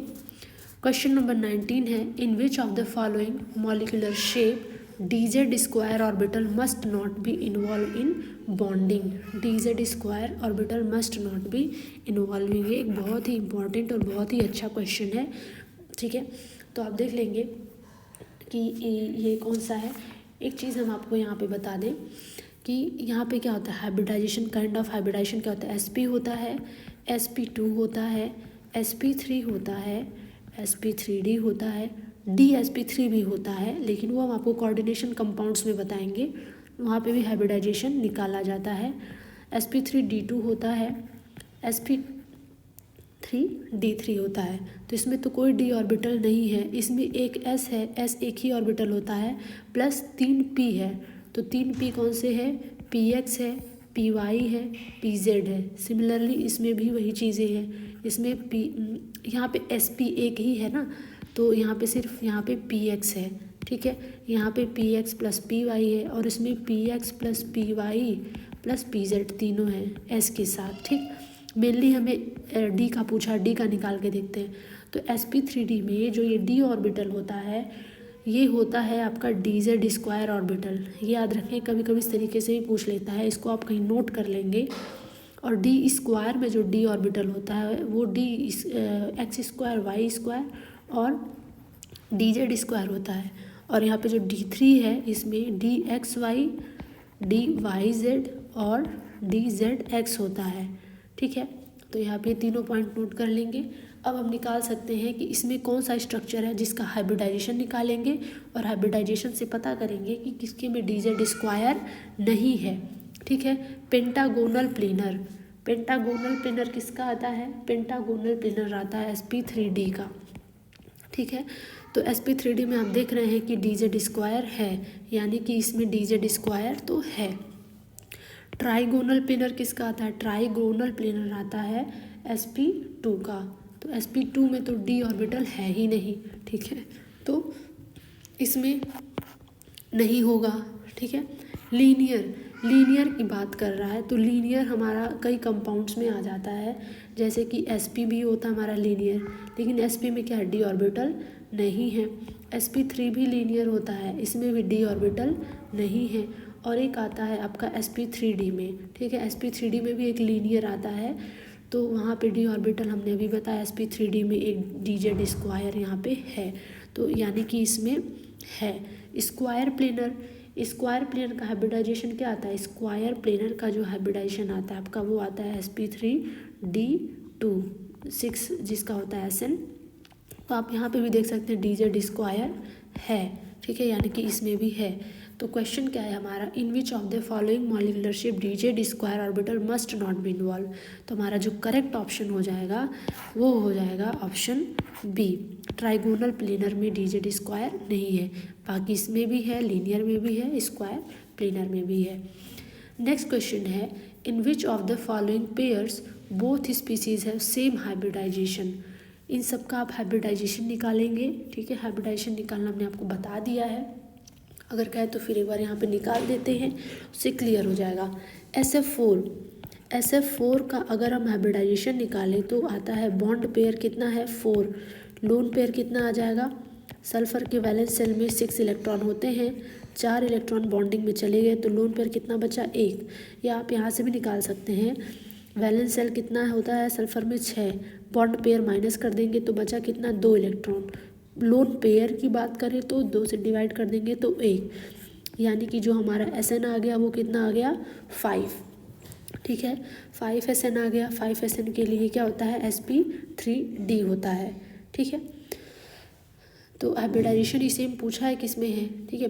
अब XeF4 का निकाल लेते हैं, तो जेनॉन बॉन्ड पेयर कितना है यहाँ पे 4 है, लोन पेयर आप निकालेंगे तो जेनान के वैलेंस सेल में 8 इलेक्ट्रॉन होते हैं, 8 में से 4 माइनस करेंगे 4 आएगा, 4 इलेक्ट्रॉन, तो लोन पेयर कितना आ जाएगा, इसको 2 से डिवाइड करेंगे तो ये 2 आ जाएगा।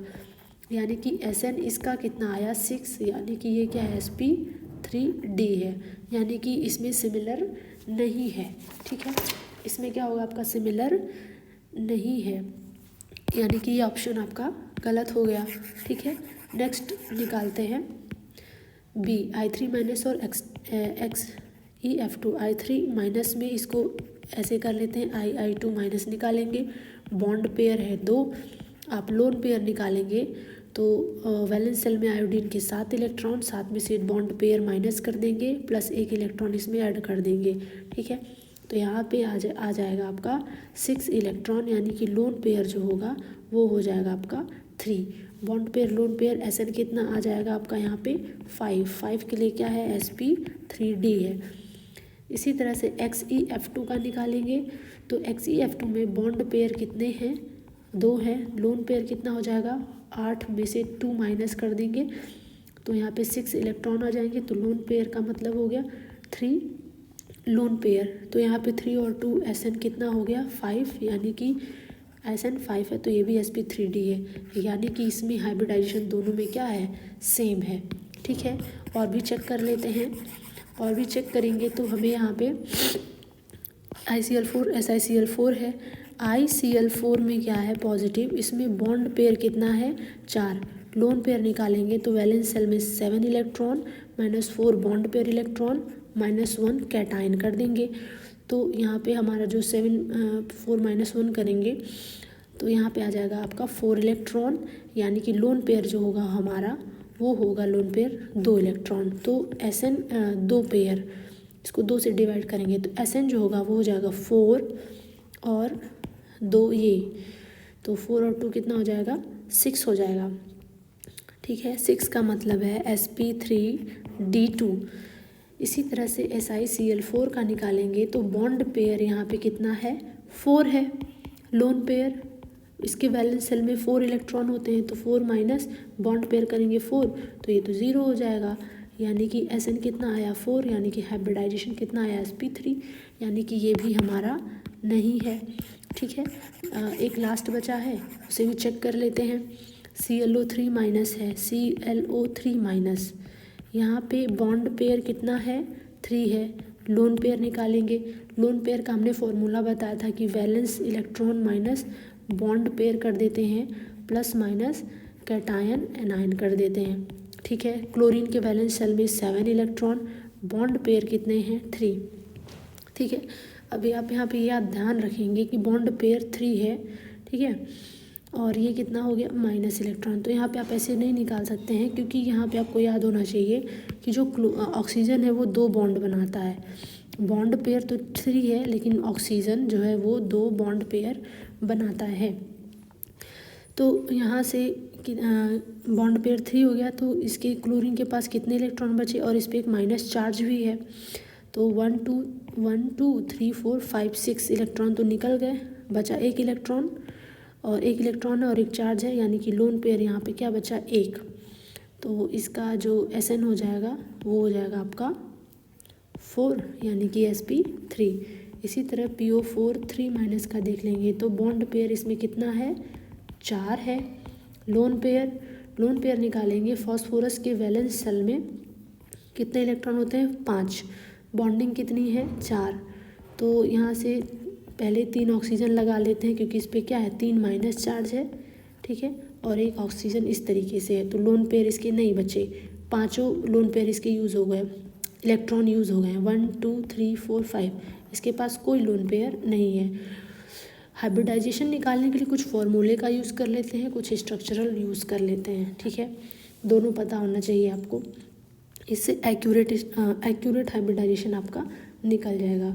ठीक है, SN क्या हो जाएगा यहाँ पे SN हो जाएगा आपका 4, यानी कि sp3, यानी कि इनका भी हाइब्रिडाइजेशन सेम है, यानी कि B में और D में हाइब्रिडाइजेशन सेम है, तो हमारा करेक्ट ऑप्शन हो जाएगा ऑप्शन 3 B एंड D। ठीक है, नेक्स्ट क्वेश्चन है select pair of compound in which both different hybridization but have same molecular geometry. Hybridization same होगा बट उनका जो शेप होगा वो डिफरेंट होगा। ये क्वेश्चन आप खुद से सॉल्व करेंगे और इसका जो करेक्ट आंसर है वो है आंसर बी। इन दोनों का जो शेप आता है वो शेप आता है लीनियर। ठीक है, इसको निकाल के दिखा देते हैं। जैसे कि BeCl2 है, इनका हाइब्रिडाइजेशन निकालेंगे तो बॉन्ड पेयर 2 है और इसमें लोन पेयर 0 है। ठीक है, बेरिलियम के आउटर शेल में 2 ही इलेक्ट्रॉन होते हैं और 2 बॉन्डेड हैं। ठीक है, तो 2 है तो 2 के लिए हाइब्रिडाइजेशन sp होता है और इसके लिए स्ट्रक्चर लीनियर होता है। और ICl2 माइनस है तो इसके लिए बॉन्ड पेयर आपका कितना है, 2 है। लोन पेयर निकालेंगे, वैलेंस इलेक्ट्रॉन कितने हैं, 7 माइनस बॉन्ड पेयर वाले इलेक्ट्रॉन निकाल देंगे। क्लोरीन एक एक बॉन्ड बनाता है 2, ऑक्सीजन होता है तो यहाँ 4 लिखते हैं क्योंकि ऑक्सीजन कितने बॉन्ड बनाता है, 2 बॉन्ड बनाता है एक ऑक्सीजन। ठीक है, तो 2 ऑक्सीजन होता है तो हम यहाँ 4 बॉन्ड बनाता है तो 4 लिख देते। और ये कैटायन या एनायन है तो ये एनायन है तो यहाँ पे प्लस करेंगे तो यहाँ पे बचेंगे आपके 4 इलेक्ट्रॉन। लोन पेयर कितना हो जाएगा, 2 इलेक्ट्रॉन, यानी कि Sn कितना आया, sp3 आएगा 4 के लिए। बट यहाँ पे 2 लोन पेयर है और 2 बॉन्ड पेयर है, 2 लोन पेयर है, इससे इसका स्ट्रक्चर क्या आता है, लीनियर आता है। ठीक है, नेक्स्ट क्वेश्चन है the hybridization of central atom will change when. ये कुछ ऑप्शंस दिए हैं, ये बहुत ही इंपॉर्टेंट क्वेश्चन है, पूछा हुआ एग्जाम में कि कह रहा है कि जब NH3 कंबाइन करेगा हाइड्रोजन से तो ऐसा कौन सा इसमें कंपाउंड है जिसका ये हाइब्रिडाइजेशन चेंज हो जाएगा। NH3 में हाइब्रिडाइजेशन जो होता है वो होता है sp3 और जब ये कंबाइन करेगा हाइड्रोजन एटम से तो ये हो जाएगा NH4। इसका भी जब आप हाइब्रिडाइजेशन निकालेंगे तो sp3 ही आएगा, यानी कि इसके हाइब्रिडाइजेशन में कोई चेंज नहीं है। ठीक है, अब यहाँ पे है H3BO3 when combine with OH minus ion, boric acid combine करेगा। बोरिक एसिड का फॉर्मूला होता है, ये बोरिक एसिड का स्ट्रक्चर होता है। ठीक है, यहाँ पे जब आप बोरिक एसिड का हाइब्रिडाइजेशन निकालेंगे तो कितने हैं, 3 सिग्मा बॉन्ड। 3 सिग्मा बॉन्ड मतलब कि इसका स्ट्रक्चर क्या है, sp2। और जब ये OH माइनस से कंबाइन करता है तो ये हो जाता है फिर इसका फर्दर स्ट्रक्चर OH, और ये क्या हो जाएगा, OH माइनस। यहाँ पे कितने बॉन्ड हो गए, 4 सिग्मा बॉन्ड। 4 सिग्मा बॉन्ड के लिए स्ट्रक्चर क्या हो जाता है, sp3, यानी कि इसका हाइब्रिडाइजेशन क्या हो गया, चेंज हो गया। और हमसे यही पूछा है hybridization of central atom will change when, तो हमारा करेक्ट ऑप्शन हो जाएगा B। H3BO3 जब कंबाइन करता है उससे तो इसका बोरॉन का हाइब्रिडाइजेशन जो है वो चेंज हो जाता है। ये भी चेक कर लेते हैं, NH3 फॉर्म NH2 माइनस। अभी हमने क्या कहा कि NH3 का हाइब्रिडाइजेशन होता है sp3। अब जब ये बनाता है NH2 माइनस तो आप इसका हाइब्रिडाइजेशन निकालेंगे तो बॉन्ड पेयर कितना है, 2 है। लोन पेयर कितना हो जाएगा, नाइट्रोजन के वैलेंस सेल में 5 इलेक्ट्रॉन, बॉन्ड पेयर यानी कि 2 इलेक्ट्रॉन माइनस कर देंगे और ये कैटायन जोड़ देंगे तो यहाँ से हमारा निकल के आ जाएगा 2 इलेक्ट्रॉन, यानी कि लोन पेयर कितना हो गया, लोन पेयर 2 से डिवाइड करेंगे तो हमारा लोन पेयर निकल आएगा, यानी कि एक लोन पेयर है, 2 और 1 कितना हुआ, 3, यानी कि यहाँ पे कितना हो जाएगा, NH2 है। ठीक है, तो यहाँ पे 3 इलेक्ट्रॉन बचेंगे, सॉरी। ठीक है, इसको एक बार फिर से देखते हैं, NH2 का निकाल के, NH2 बॉन्ड पेयर कितना है, 2, लोन पेयर निकालेंगे, नाइट्रोजन के वैलेंस शेल में 5 इलेक्ट्रॉन। ठीक है, जिसमें से 2 माइनस कर दिया। ठीक है, और ये कैटायन है तो इसको क्या कर दिया, प्लस कर दिया। तो 5 में से 2 माइनस करेंगे तो कितना आएगा, 3 + 1 कितना आएगा, 4, यानी कि 4 इलेक्ट्रॉन है। तो लोन पेयर कितना आ जाएगा, 4 इलेक्ट्रॉन को 2 से डिवाइड करेंगे तो 2 लोन पेयर आ जाएगा। तो Sn कितना आ जाएगा, bond pair plus lone pair, तो 2 और 2 कितने हो गए, 4, यानी कि sp3, यानी कि इसमें भी इसका हाइब्रिडाइजेशन sp3 है तो इसके में भी कोई चेंज नहीं है। इसी तरह आप H2O का निकालेंगे H+ के साथ तो इसमें भी आपको ऑक्सीजन के हाइब्रिडाइजेशन में कोई चेंज नहीं मिलेगा, दोनों में sp3 आएगा। H2O जब कंबाइन करेगा H+ से तो ये बनाएगा H3O+, तो यहाँ पे भी O का sp3 होगा, यहाँ पे भी O का sp3 ही होगा, कोई चेंज नहीं होगा। तो यहाँ पे जो हमारा करेक्ट ऑप्शन हो जाएगा, ठीक है, वो होगा हमारा ऑप्शन B। बहुत ही इंपॉर्टेंट क्वेश्चन है। ठीक है, नेक्स्ट क्वेश्चन है कि ये एक और कंपाउंड दिया है, इसमें हाइब्रिडाइजेशन बताना है कार्बन्स पे, ठीक है। आप निकाल सकते हैं बहुत ही ईजिली। यहाँ पे जो कार्बन है क्या हो जाएगा, sp3, 3 सिग्मा बॉन्ड है, इसको आप खोलेंगे तो एक एच इधर एक एच इधर, ठीक है। इसको हम खोल के बता देते हैं, एक अभी इस तरह का क्वेश्चन बताया नहीं है।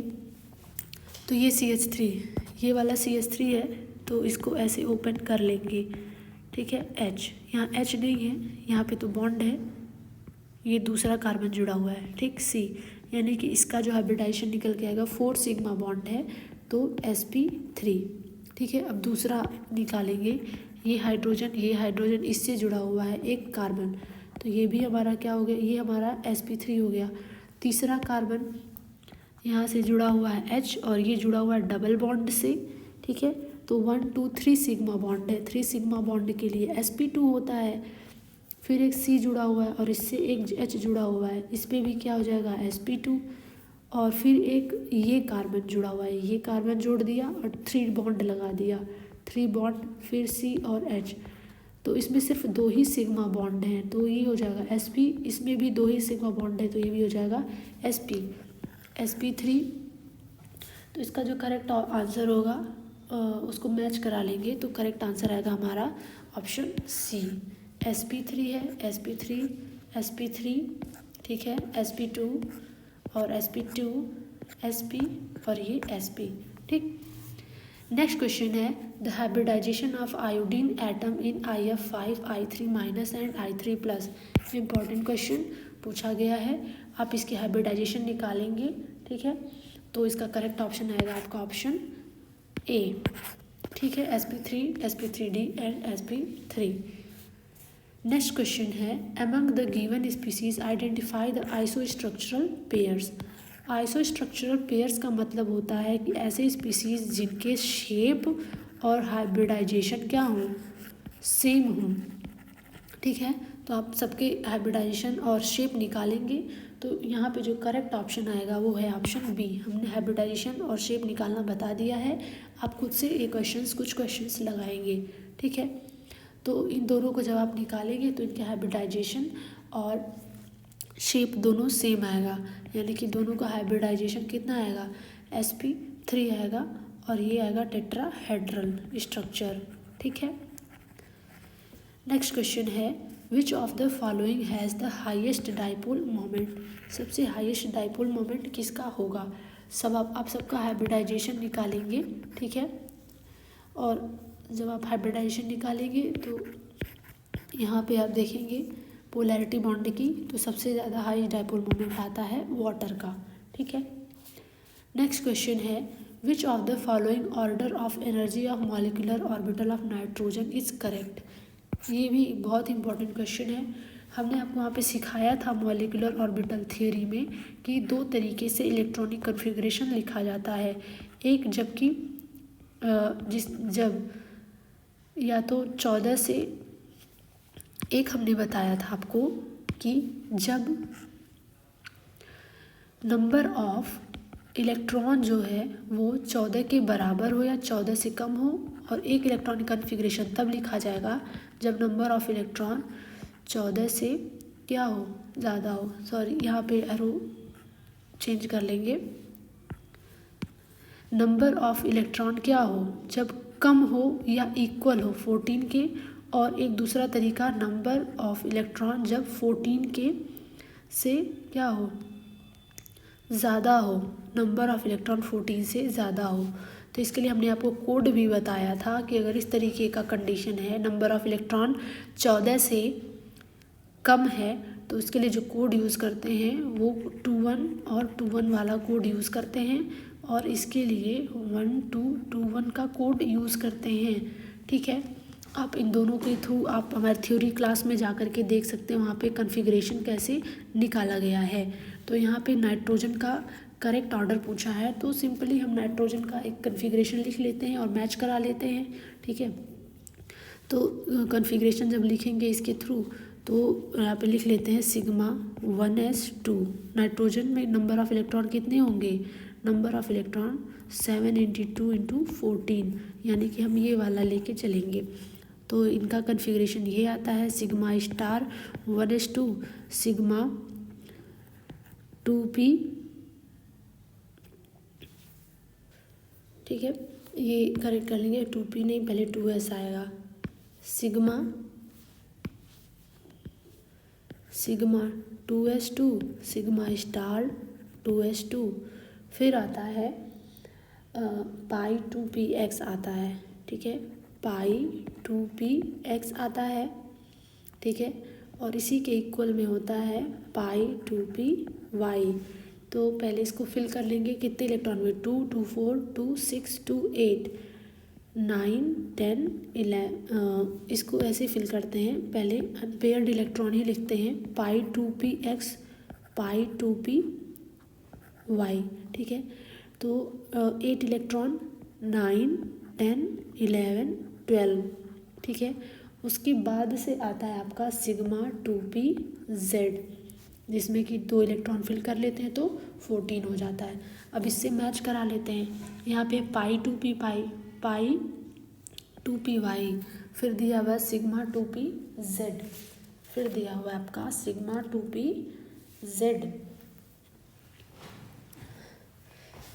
ठीक है। तो आप देख सकते हैं पाई 2py है, ठीक है, पाई 2py, इससे ज़्यादा ही एनर्जी लेवल में है सिग्मा 2pz, और फिर पाई स्टार, इसके आगे जब आप जाते हैं तो एनर्जी लेवल आता है आपका pi 2px is equals to pi star 2pz, ठीक है। तो ये ऑप्शन करेक्ट है, इससे ज़्यादा एनर्जी लेवल फिर ये होती है, ठीक है, और ये बाकी ऑप्शंस यहाँ पे गलत हैं। तो करेक्ट ऑप्शन हो जाएगा आपका ऑप्शन ए। एक्चुअली यहाँ पे इलेक्ट्रॉनिक कॉन्फ़िगरेशन नहीं पूछा था, स्ट्रक्चर पूछा था कि एनर्जी का ऑर्डर क्या होगा, ठीक है। तो एनर्जी का ऑर्डर होता है सिग्मा 2pz के बाद से, यहाँ पे तो सिमिलर होता है इन दोनों में, ठीक है, इसमें भी सिमिलर होगा, इसमें भी सिमिलर, डिफरेंस यहाँ से आता है, ठीक है। 14 से कम वालों के लिए ये आता है आपका pi 2px is equals to pi 2py and sigma 2pz, और फिर इसके बाद से आता है pi star 2px is equals to pi star 2py, फिर आता है आपका सिग्मा स्टार 2pz, ठीक है। और अगर यही 14 से आपका ज़्यादा का रहता, इक्वली 14 से ज़्यादा का रहता, तो यहाँ पे ये जो सिग्मा 2pz था ये पहले आ जाता, आपका सिग्मा 2pz हो जाता, ठीक है। फिर आपका ये आता, ये एनर्जी लेवल आप बहुत याद रखिएगा, कभी भी पूछ सकता है, सिग्मा 2pz हो जाता, फिर ये आता पाई 2px आता, पाई 2py आता, फिर आपका ये आ जाता पाई स्टार 2px पाई स्टार 2py, और फिर सिग्मा स्टार 2pz। थोड़ा सा बस यहीं पे डिफरेंस इन दोनों में आता है, ठीक है। तो इसीलिए कहा गया है, ये कोड रखा गया है, ये 2 है, ये 1 है, ये फिर आपका 2 है, और ये सिंगल आपका 1 है। और ये किसके लिए, ये है आपका पहले 2 है, सॉरी, पहले ये आपका एक 1 है, फिर ये आपका 2 है, फिर ये आपका 2 है, और ये लास्ट में 1 है। ये हमने आपको बहुत अच्छे से डिटेल में अपनी थ्योरी क्लास में बताया है, आप वहाँ पे जा कर के एक बार से देख लेंगे, ठीक है। तो ये हो गया हमारा। नेक्स्ट क्वेश्चन हो जाएगा, विच of the following species has tetrahedral geometry. ये क्वेश्चन आप जब सॉल्व करेंगे तो हमारा ऑप्शन ए सही आएगा, टेट्राहेड्रल ज्योमेट्री, इसमें sp3 हाइब्रिडाइजेशन होगा, ठीक है। नेक्स्ट हो जाएगा, ये सारे sp3 ही हैं, लेकिन ज्योमेट्री सबकी क्या है, अलग अलग है, ठीक है। नेक्स्ट क्वेश्चन है, number of pi bond and sigma bond in the following structure, ठीक है। पाई बॉन्ड तो इसमें आपको साफ साफ दिख रहे हैं, 1 पाई बॉन्ड, 2 पाई बॉन्ड, 3 4 5, ठीक है। तो इन दोनों ऑप्शंस में से ही कोई होगा, 5 पाई बॉन्ड हैं। बट सिग्मा बॉन्ड, जब भी आपको सिग्मा बॉन्ड निकालना हो तो जो भी स्ट्रक्चर दिया है आप उसको पहले ओपन कर लेंगे, यहाँ पे हाइड्रोजन लगे होते हैं, ठीक है। अब आप काउंट करेंगे तो 1 2 3 4 5 6 7 8 9 10 11 12 13 14 15 16 17 18, और एक बॉन्ड कहाँ गया आपका, फिर से काउंट कर लेते हैं इसको, फिर से इसको काउंट करें, कोई बॉन्ड लग रहा है छूट गया। ये यहाँ पे हाइड्रोजन्स लगे होते हैं यहाँ पे, ठीक। 1 2 3 4 5 6 7 8 9 10 11 12 13 14 15 16 17 18 19, यानी हमारा करेक्ट ऑप्शन हो जाएगा सी। नेक्स्ट क्वेश्चन है the type of hybridization in nitrogen in NO2 plus NO3 minus and NH4 minus. Exam में पूछा हुआ क्वेश्चन है, तो आप हाइब्रिडाइजेशन निकाल लेंगे इसका नाइट्रोजन का, सब में आपने निकालना सीखा है, ठीक है। तो इसका जो करेक्ट ऑप्शन हो जाएगा option B, Sp, Sp2 and Sp3। Next question है which is correct statement as the S character of a hybrid orbital decreases. तो अगर S कैरेक्टर डिक्रीज हो रहा है तो इसमें क्या क्या सही है, इसमें आएगा आपका पहला दिया है bond angle decreases, bond angle decreases सही है, करेक्ट स्टेटमेंट है। अगर आपका एस कैरेक्टर डिक्रीज हो रहा है तो बॉन्ड एंगल भी डिक्रीज होता है। सेकेंड स्टेटमेंट है बॉन्ड स्ट्रेंथ इंक्रीजेस, ये गलत स्टेटमेंट है, बॉन्ड स्ट्रेंथ भी क्या होती है, डिक्रीज होती है। थर्ड है the bond length increases, correct है। और साइज ऑफ ऑर्बिटल इंक्रीजेस, ये भी करेक्ट है। तो सिर्फ फर्स्ट, थर्ड और फोर्थ करेक्ट है, यानी हमारा करेक्ट ऑप्शन है ऑप्शन ए। नेक्स्ट है in which of the following nitrogen atom is in a state of sp hybridization. इन सब में आप हाइब्रिडाइजेशन निकालेंगे, ठीक है। तो जो हमारा करेक्ट ऑप्शन आएगा वो है ऑप्शन डी। इसमें क्या है, sp हाइब्रिडाइजेशन होगा। आप इसको निकाल के देख सकते हैं।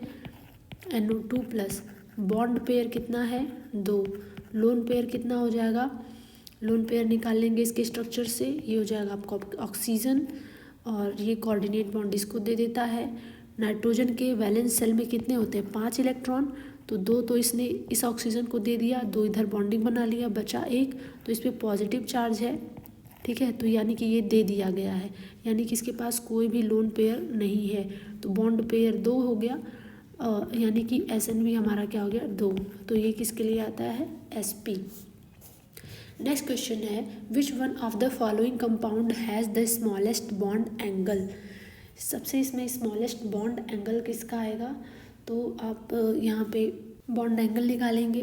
बॉन्ड एंगल निकालने के लिए हमें क्या करना पड़ेगा, सबका हाइब्रिडाइजेशन निकालना होगा। जब हम हाइब्रिडाइजेशन निकालेंगे तो यहाँ पे जो H2O है उसका हाइब्रिडाइजेशन आता है sp3, H2S का भी हाइब्रिडाइजेशन आता है sp3, NH3 का भी हाइब्रिडाइजेशन आता है sp3, और सल्फर डाइऑक्साइड का भी sp3। और तो बॉन्ड एंगल कैसे निकालेंगे, इनके हाइब्रिडाइजेशन सेम है बट इनके स्ट्रक्चर क्या होंगे, डिफरेंट होंगे। H2O में क्या होता है, बॉन्ड पेयर कितना है 2 है, लोन पेयर कितना है वो भी 2 है। तो जब 2 और 2 बॉन्ड पेयर लोन पेयर होता है तो कैसा स्ट्रक्चर होता है, वी शेप या बेंट शेप, और इनका जो एंगल होता है वो होता है 104.5 डिग्री। H2S है, H2S में बॉन्ड पेयर 2 होता है और इसमें भी लोन पेयर 2 ही होता है। इनका भी स्ट्रक्चर वी शेप होता है बट इनका बॉन्ड एंगल 90 के आसपास के होता है, ठीक है। क्यों होता है वही बता देंगे। NH3 में क्या होता है, बॉन्ड पेयर जो है वो कितना है 3 है, लोन पेयर कितना है 1 है, ठीक है। तो इनका स्ट्रक्चर हो जाता है पिरामिडल, पिरामिडल होने से इनका एंगल हो जाता है 1.7.5 डिग्री हो जाता है। SO2 में जो है इनका भी स्ट्रक्चर जो है वो हो जाता है आपका 2 बॉन्ड पेयर है और लोन पेयर कितना हो जाता है 2। तो इनका भी जो स्ट्रक्चर है वो हो जाता है आपका 2 बॉन्ड पेयर है, ठीक है। तो लोन पेयर यहाँ पे 2 नहीं होगा, यहाँ पे लोन पेयर आपका 1 ही होगा। आई थिंक निकाल के देख लेते हैं। आई थिंक इसका sp3 नहीं होगा, सल्फर डाइऑक्साइड है, ठीक है। 2 1 2 3 4 5 6 हो गए, यानी कि इनके पास बॉन्ड पेयर कितना है 2, लोन पेयर इनके पास है 1, यानी कि इनका जो SN है वो है 3 का मतलब है हाइब्रिडाइजेशन कितना है sp2। तो ये आप करेक्ट कर लीजिएगा, इनका हाइब्रिडाइजेशन है sp2, लोन पेयर 1 है, हाइब्रिडाइजेशन sp2 टू, तो sp2 है 2 और 1 लोन पेयर, तो ये भी क्या है, बेंट शेप, ये होता है आपका बेंट शेप का, और इनका एंगल जो होता है लेस देन 120 डिग्री, यानी 120 डिग्री से थोड़ा ही कम होता है। तो पूछा है compound has smallest bond angle, तो स्मॉलेस्ट बॉन्ड एंगल किसका आ जाता है, H2S का आ जाता है। ठीक है, करेक्ट ऑप्शन हो जाएगा हमारा बी। ठीक है, अब यहाँ पे शेप दोनों की सेम है, लेकिन यहाँ पे क्या होता है कि ऑक्सीजन जो है, यहाँ ऑक्सीजन ज़्यादा इलेक्ट्रोनिगेटिव है, तो electronegativity directly proportional to bond angle, जिसकी इलेक्ट्रोनिगेटिविटी ज़्यादा होती है उसका बॉन्ड एंगल भी ज़्यादा होता है। ठीक है, और बॉन्ड इलेक्ट्रोनिगेटिविटी ज़्यादा होने से क्या होता है कि जो बॉन्ड पेयर और बॉन्ड पेयर होते हैं उसमें रिपल्शन होने लगता है, रिपल्शन होने की वजह से ही बॉन्ड एंगल क्या हो जाता है, बढ़ जाता है। और सल्फ़र में ऐसा कुछ भी नहीं होता, इसलिए इसका बॉन्ड एंगल छोटा होता है और ऑक्सीजन का बढ़ जाता है। नेक्स्ट क्वेश्चन है the correct order of hydrogen metal hydrogen bond angle is, तो इसमें जो आपका करेक्ट ऑप्शन है वो हो जाएगा आपका ऑप्शन डी। पीरियोडिक टेबल में जब हम टॉप टू बॉटम जाते हैं तो बॉन्ड एंगल क्या होता है, घटता जाता है, बॉन्ड एंगल घटता है क्योंकि इलेक्ट्रोनिगेटिविटी क्या होती है, घटती है। तो आप इसको मैच कर लेंगे। ठीक है, the correct order of increasing bond angle, correct order of increasing bond angle, तो यहाँ पे जो करेक्ट ऑर्डर होगा आपका वो है आपका ऑर्डर सी। ठीक है, आप यहाँ पे देख सकते हैं बोरॉन है, फास्फोरस है, क्लोरीन है। ठीक है, तो जब आप इनके हाइब्रिडाइजेशन निकालेंगे तो आपको पता चल जाएगा sp3 का हाइब्रिडाइजेशन जो bf3 का हाइब्रिडाइजेशन है वो sp3 होता है।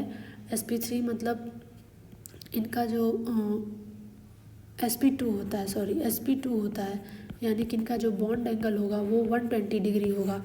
pf3 में बॉन्ड पेयर 2 है, लोन पेयर 1 है, यानी कि 2 और ये 3 हो गया, तो 3 का भी sp2 ही होता है, बट यहाँ पे एक लोन पेयर है तो इसका लेस देन 120 डिग्री होगा, बेंट शेप होगा।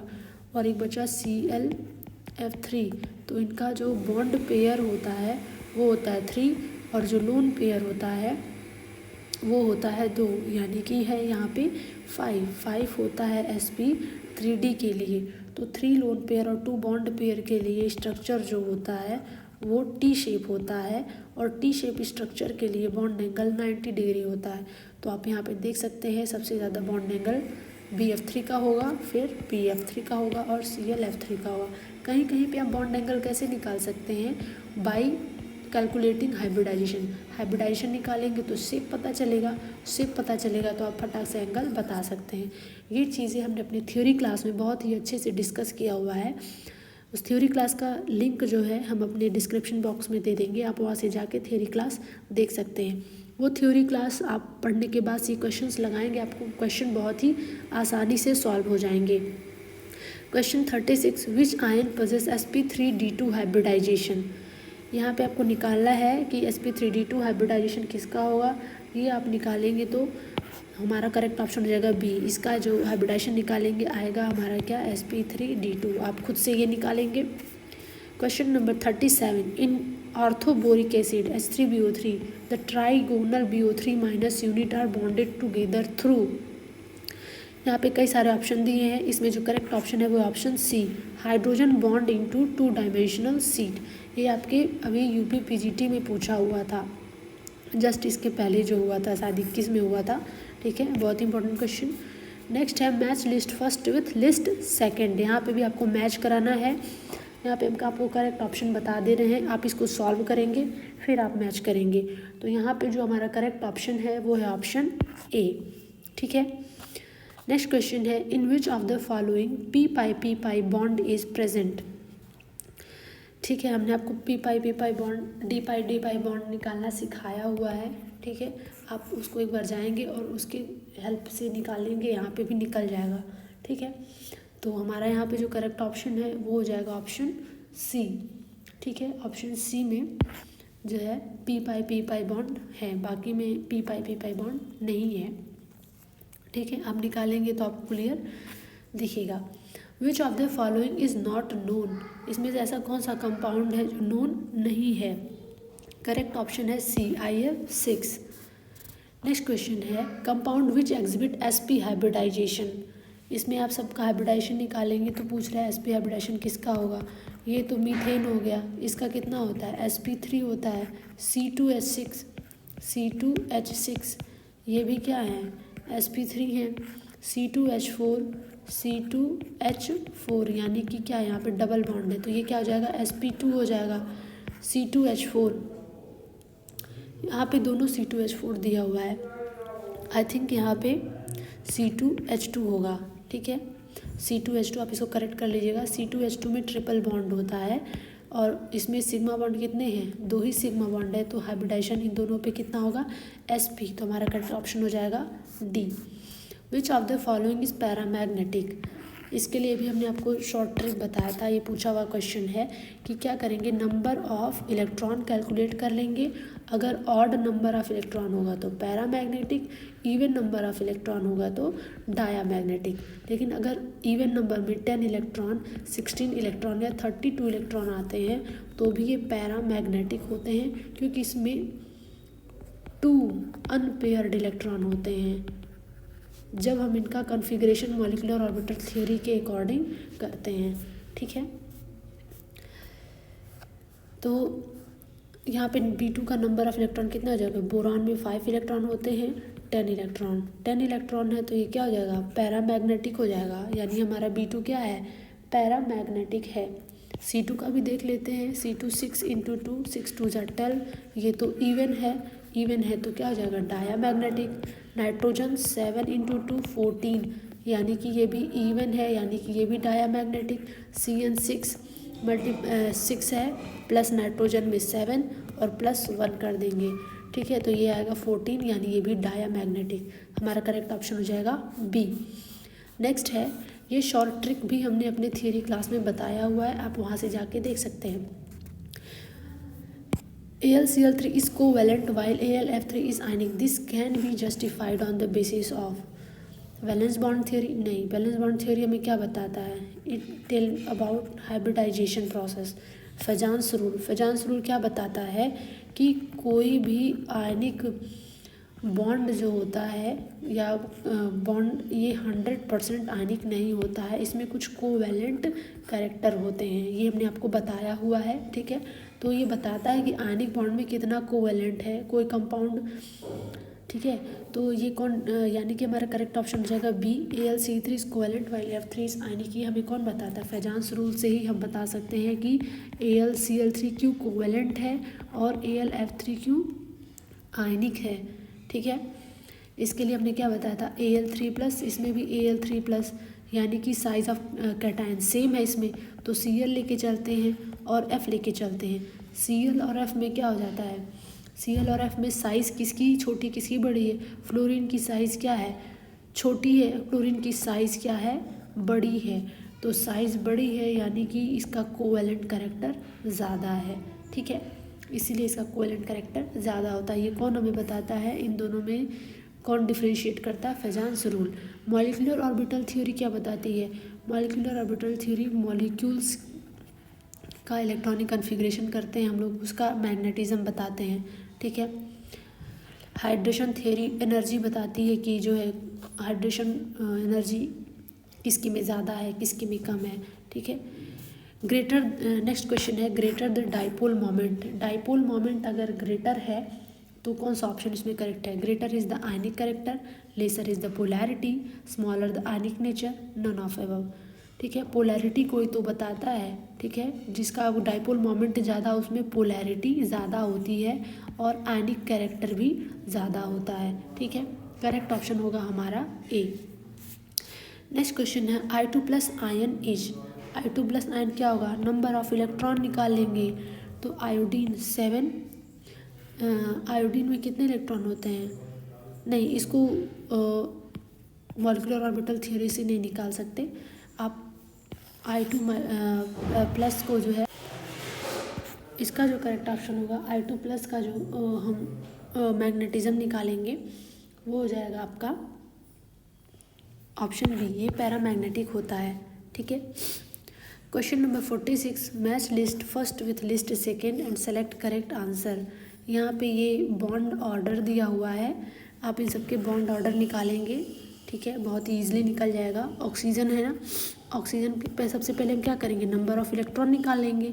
तो नंबर ऑफ़ इलेक्ट्रॉन कितने हैं, 2 × 8, ये कितने हैं, 16, ठीक है। हमने बताया था 14 है, 15 है, 16 है, 17, 18, 19, 20। 14 का 3 हो जाएगा तो इसका 2.5, इसका 2, 17 का 1.5, 18 का 1 हो जाएगा, इसका 0.5 और इसका 0। तो 16 है तो बॉन्ड ऑर्डर कितना हो जाएगा, इसका 2। O2 प्लस है, O2 प्लस में कितने इलेक्ट्रॉन, 2 × 8 - 1, यानी 16 - 1 करेंगे तो कितना आएगा, 15। 15 में कितने, 2.5। नाइट्रोजन में 7 × 2, ये कितना हो जाएगा, 14। और जब ये 14 हो जाएगा तो इसका बॉन्ड ऑर्डर 3। हीलियम आयन है, हीलियम में कितने इलेक्ट्रॉन होते हैं, 2 होते हैं, 2 × 2 ये हो जाएगा 4। इसमें -1 करेंगे, प्लस है तो ये कितना हो जाएगा, 3, ठीक है, 3 है। तो देख लेते हैं इसका भी सब बॉन्ड ऑर्डर कितना होगा, ठीक है। तो 2 है ऑक्सीजन का 2 है, यानी कि ए का कितना है, 2 है, बी का 2.5 है, बी का 2.5 यानी कि बी का फर्स्ट है, सी का 3 है यानी कि 2 है, ठीक है। और डी हीलियम आयन बचा, तो हीलियम आयन का आता है 0.5, ठीक है। तो डी का लिख लेते हैं 0.5। तो हमारा जो करेक्ट ऑप्शन हो जाएगा जब मैच करेंगे तो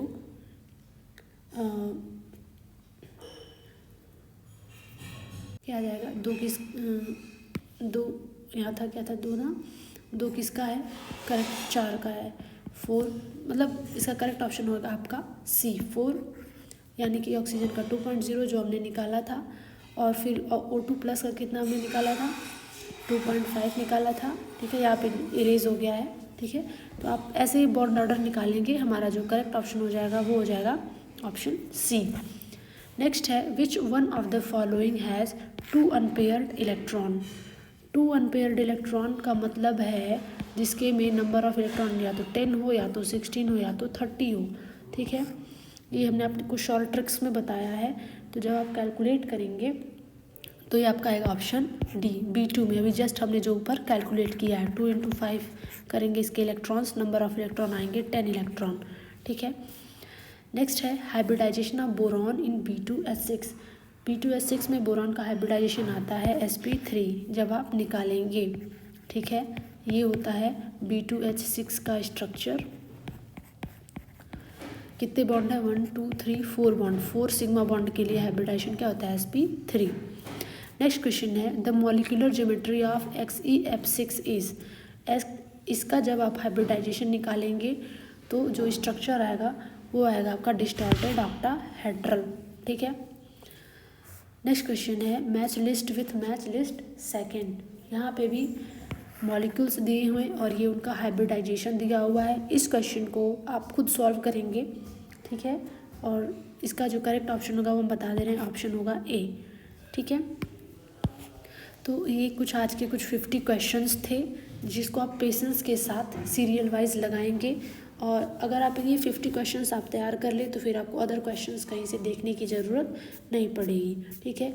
ये MCQ बनाने के लिए हमने थोड़ी सी मेहनत की है, तो आप इसको ज़रूर देखें, ठीक है। और इस वीडियोस को लाइक शेयर और सब्सक्राइब ज़रूर करें, ठीक है। तो मिलते हैं हम अपने नेक्स्ट वीडियो में, और वो नेक्स्ट वीडियो होगा हमारा एटॉमिक स्ट्रक्चर का, जिसमें हम आपको थियोरी पढ़ाएंगे, ठीक है। और वो थियोरी जब हम पढ़ा लेंगे तो फिर उसका एक नेक्स्ट वीडियो बनाएंगे MCQs का।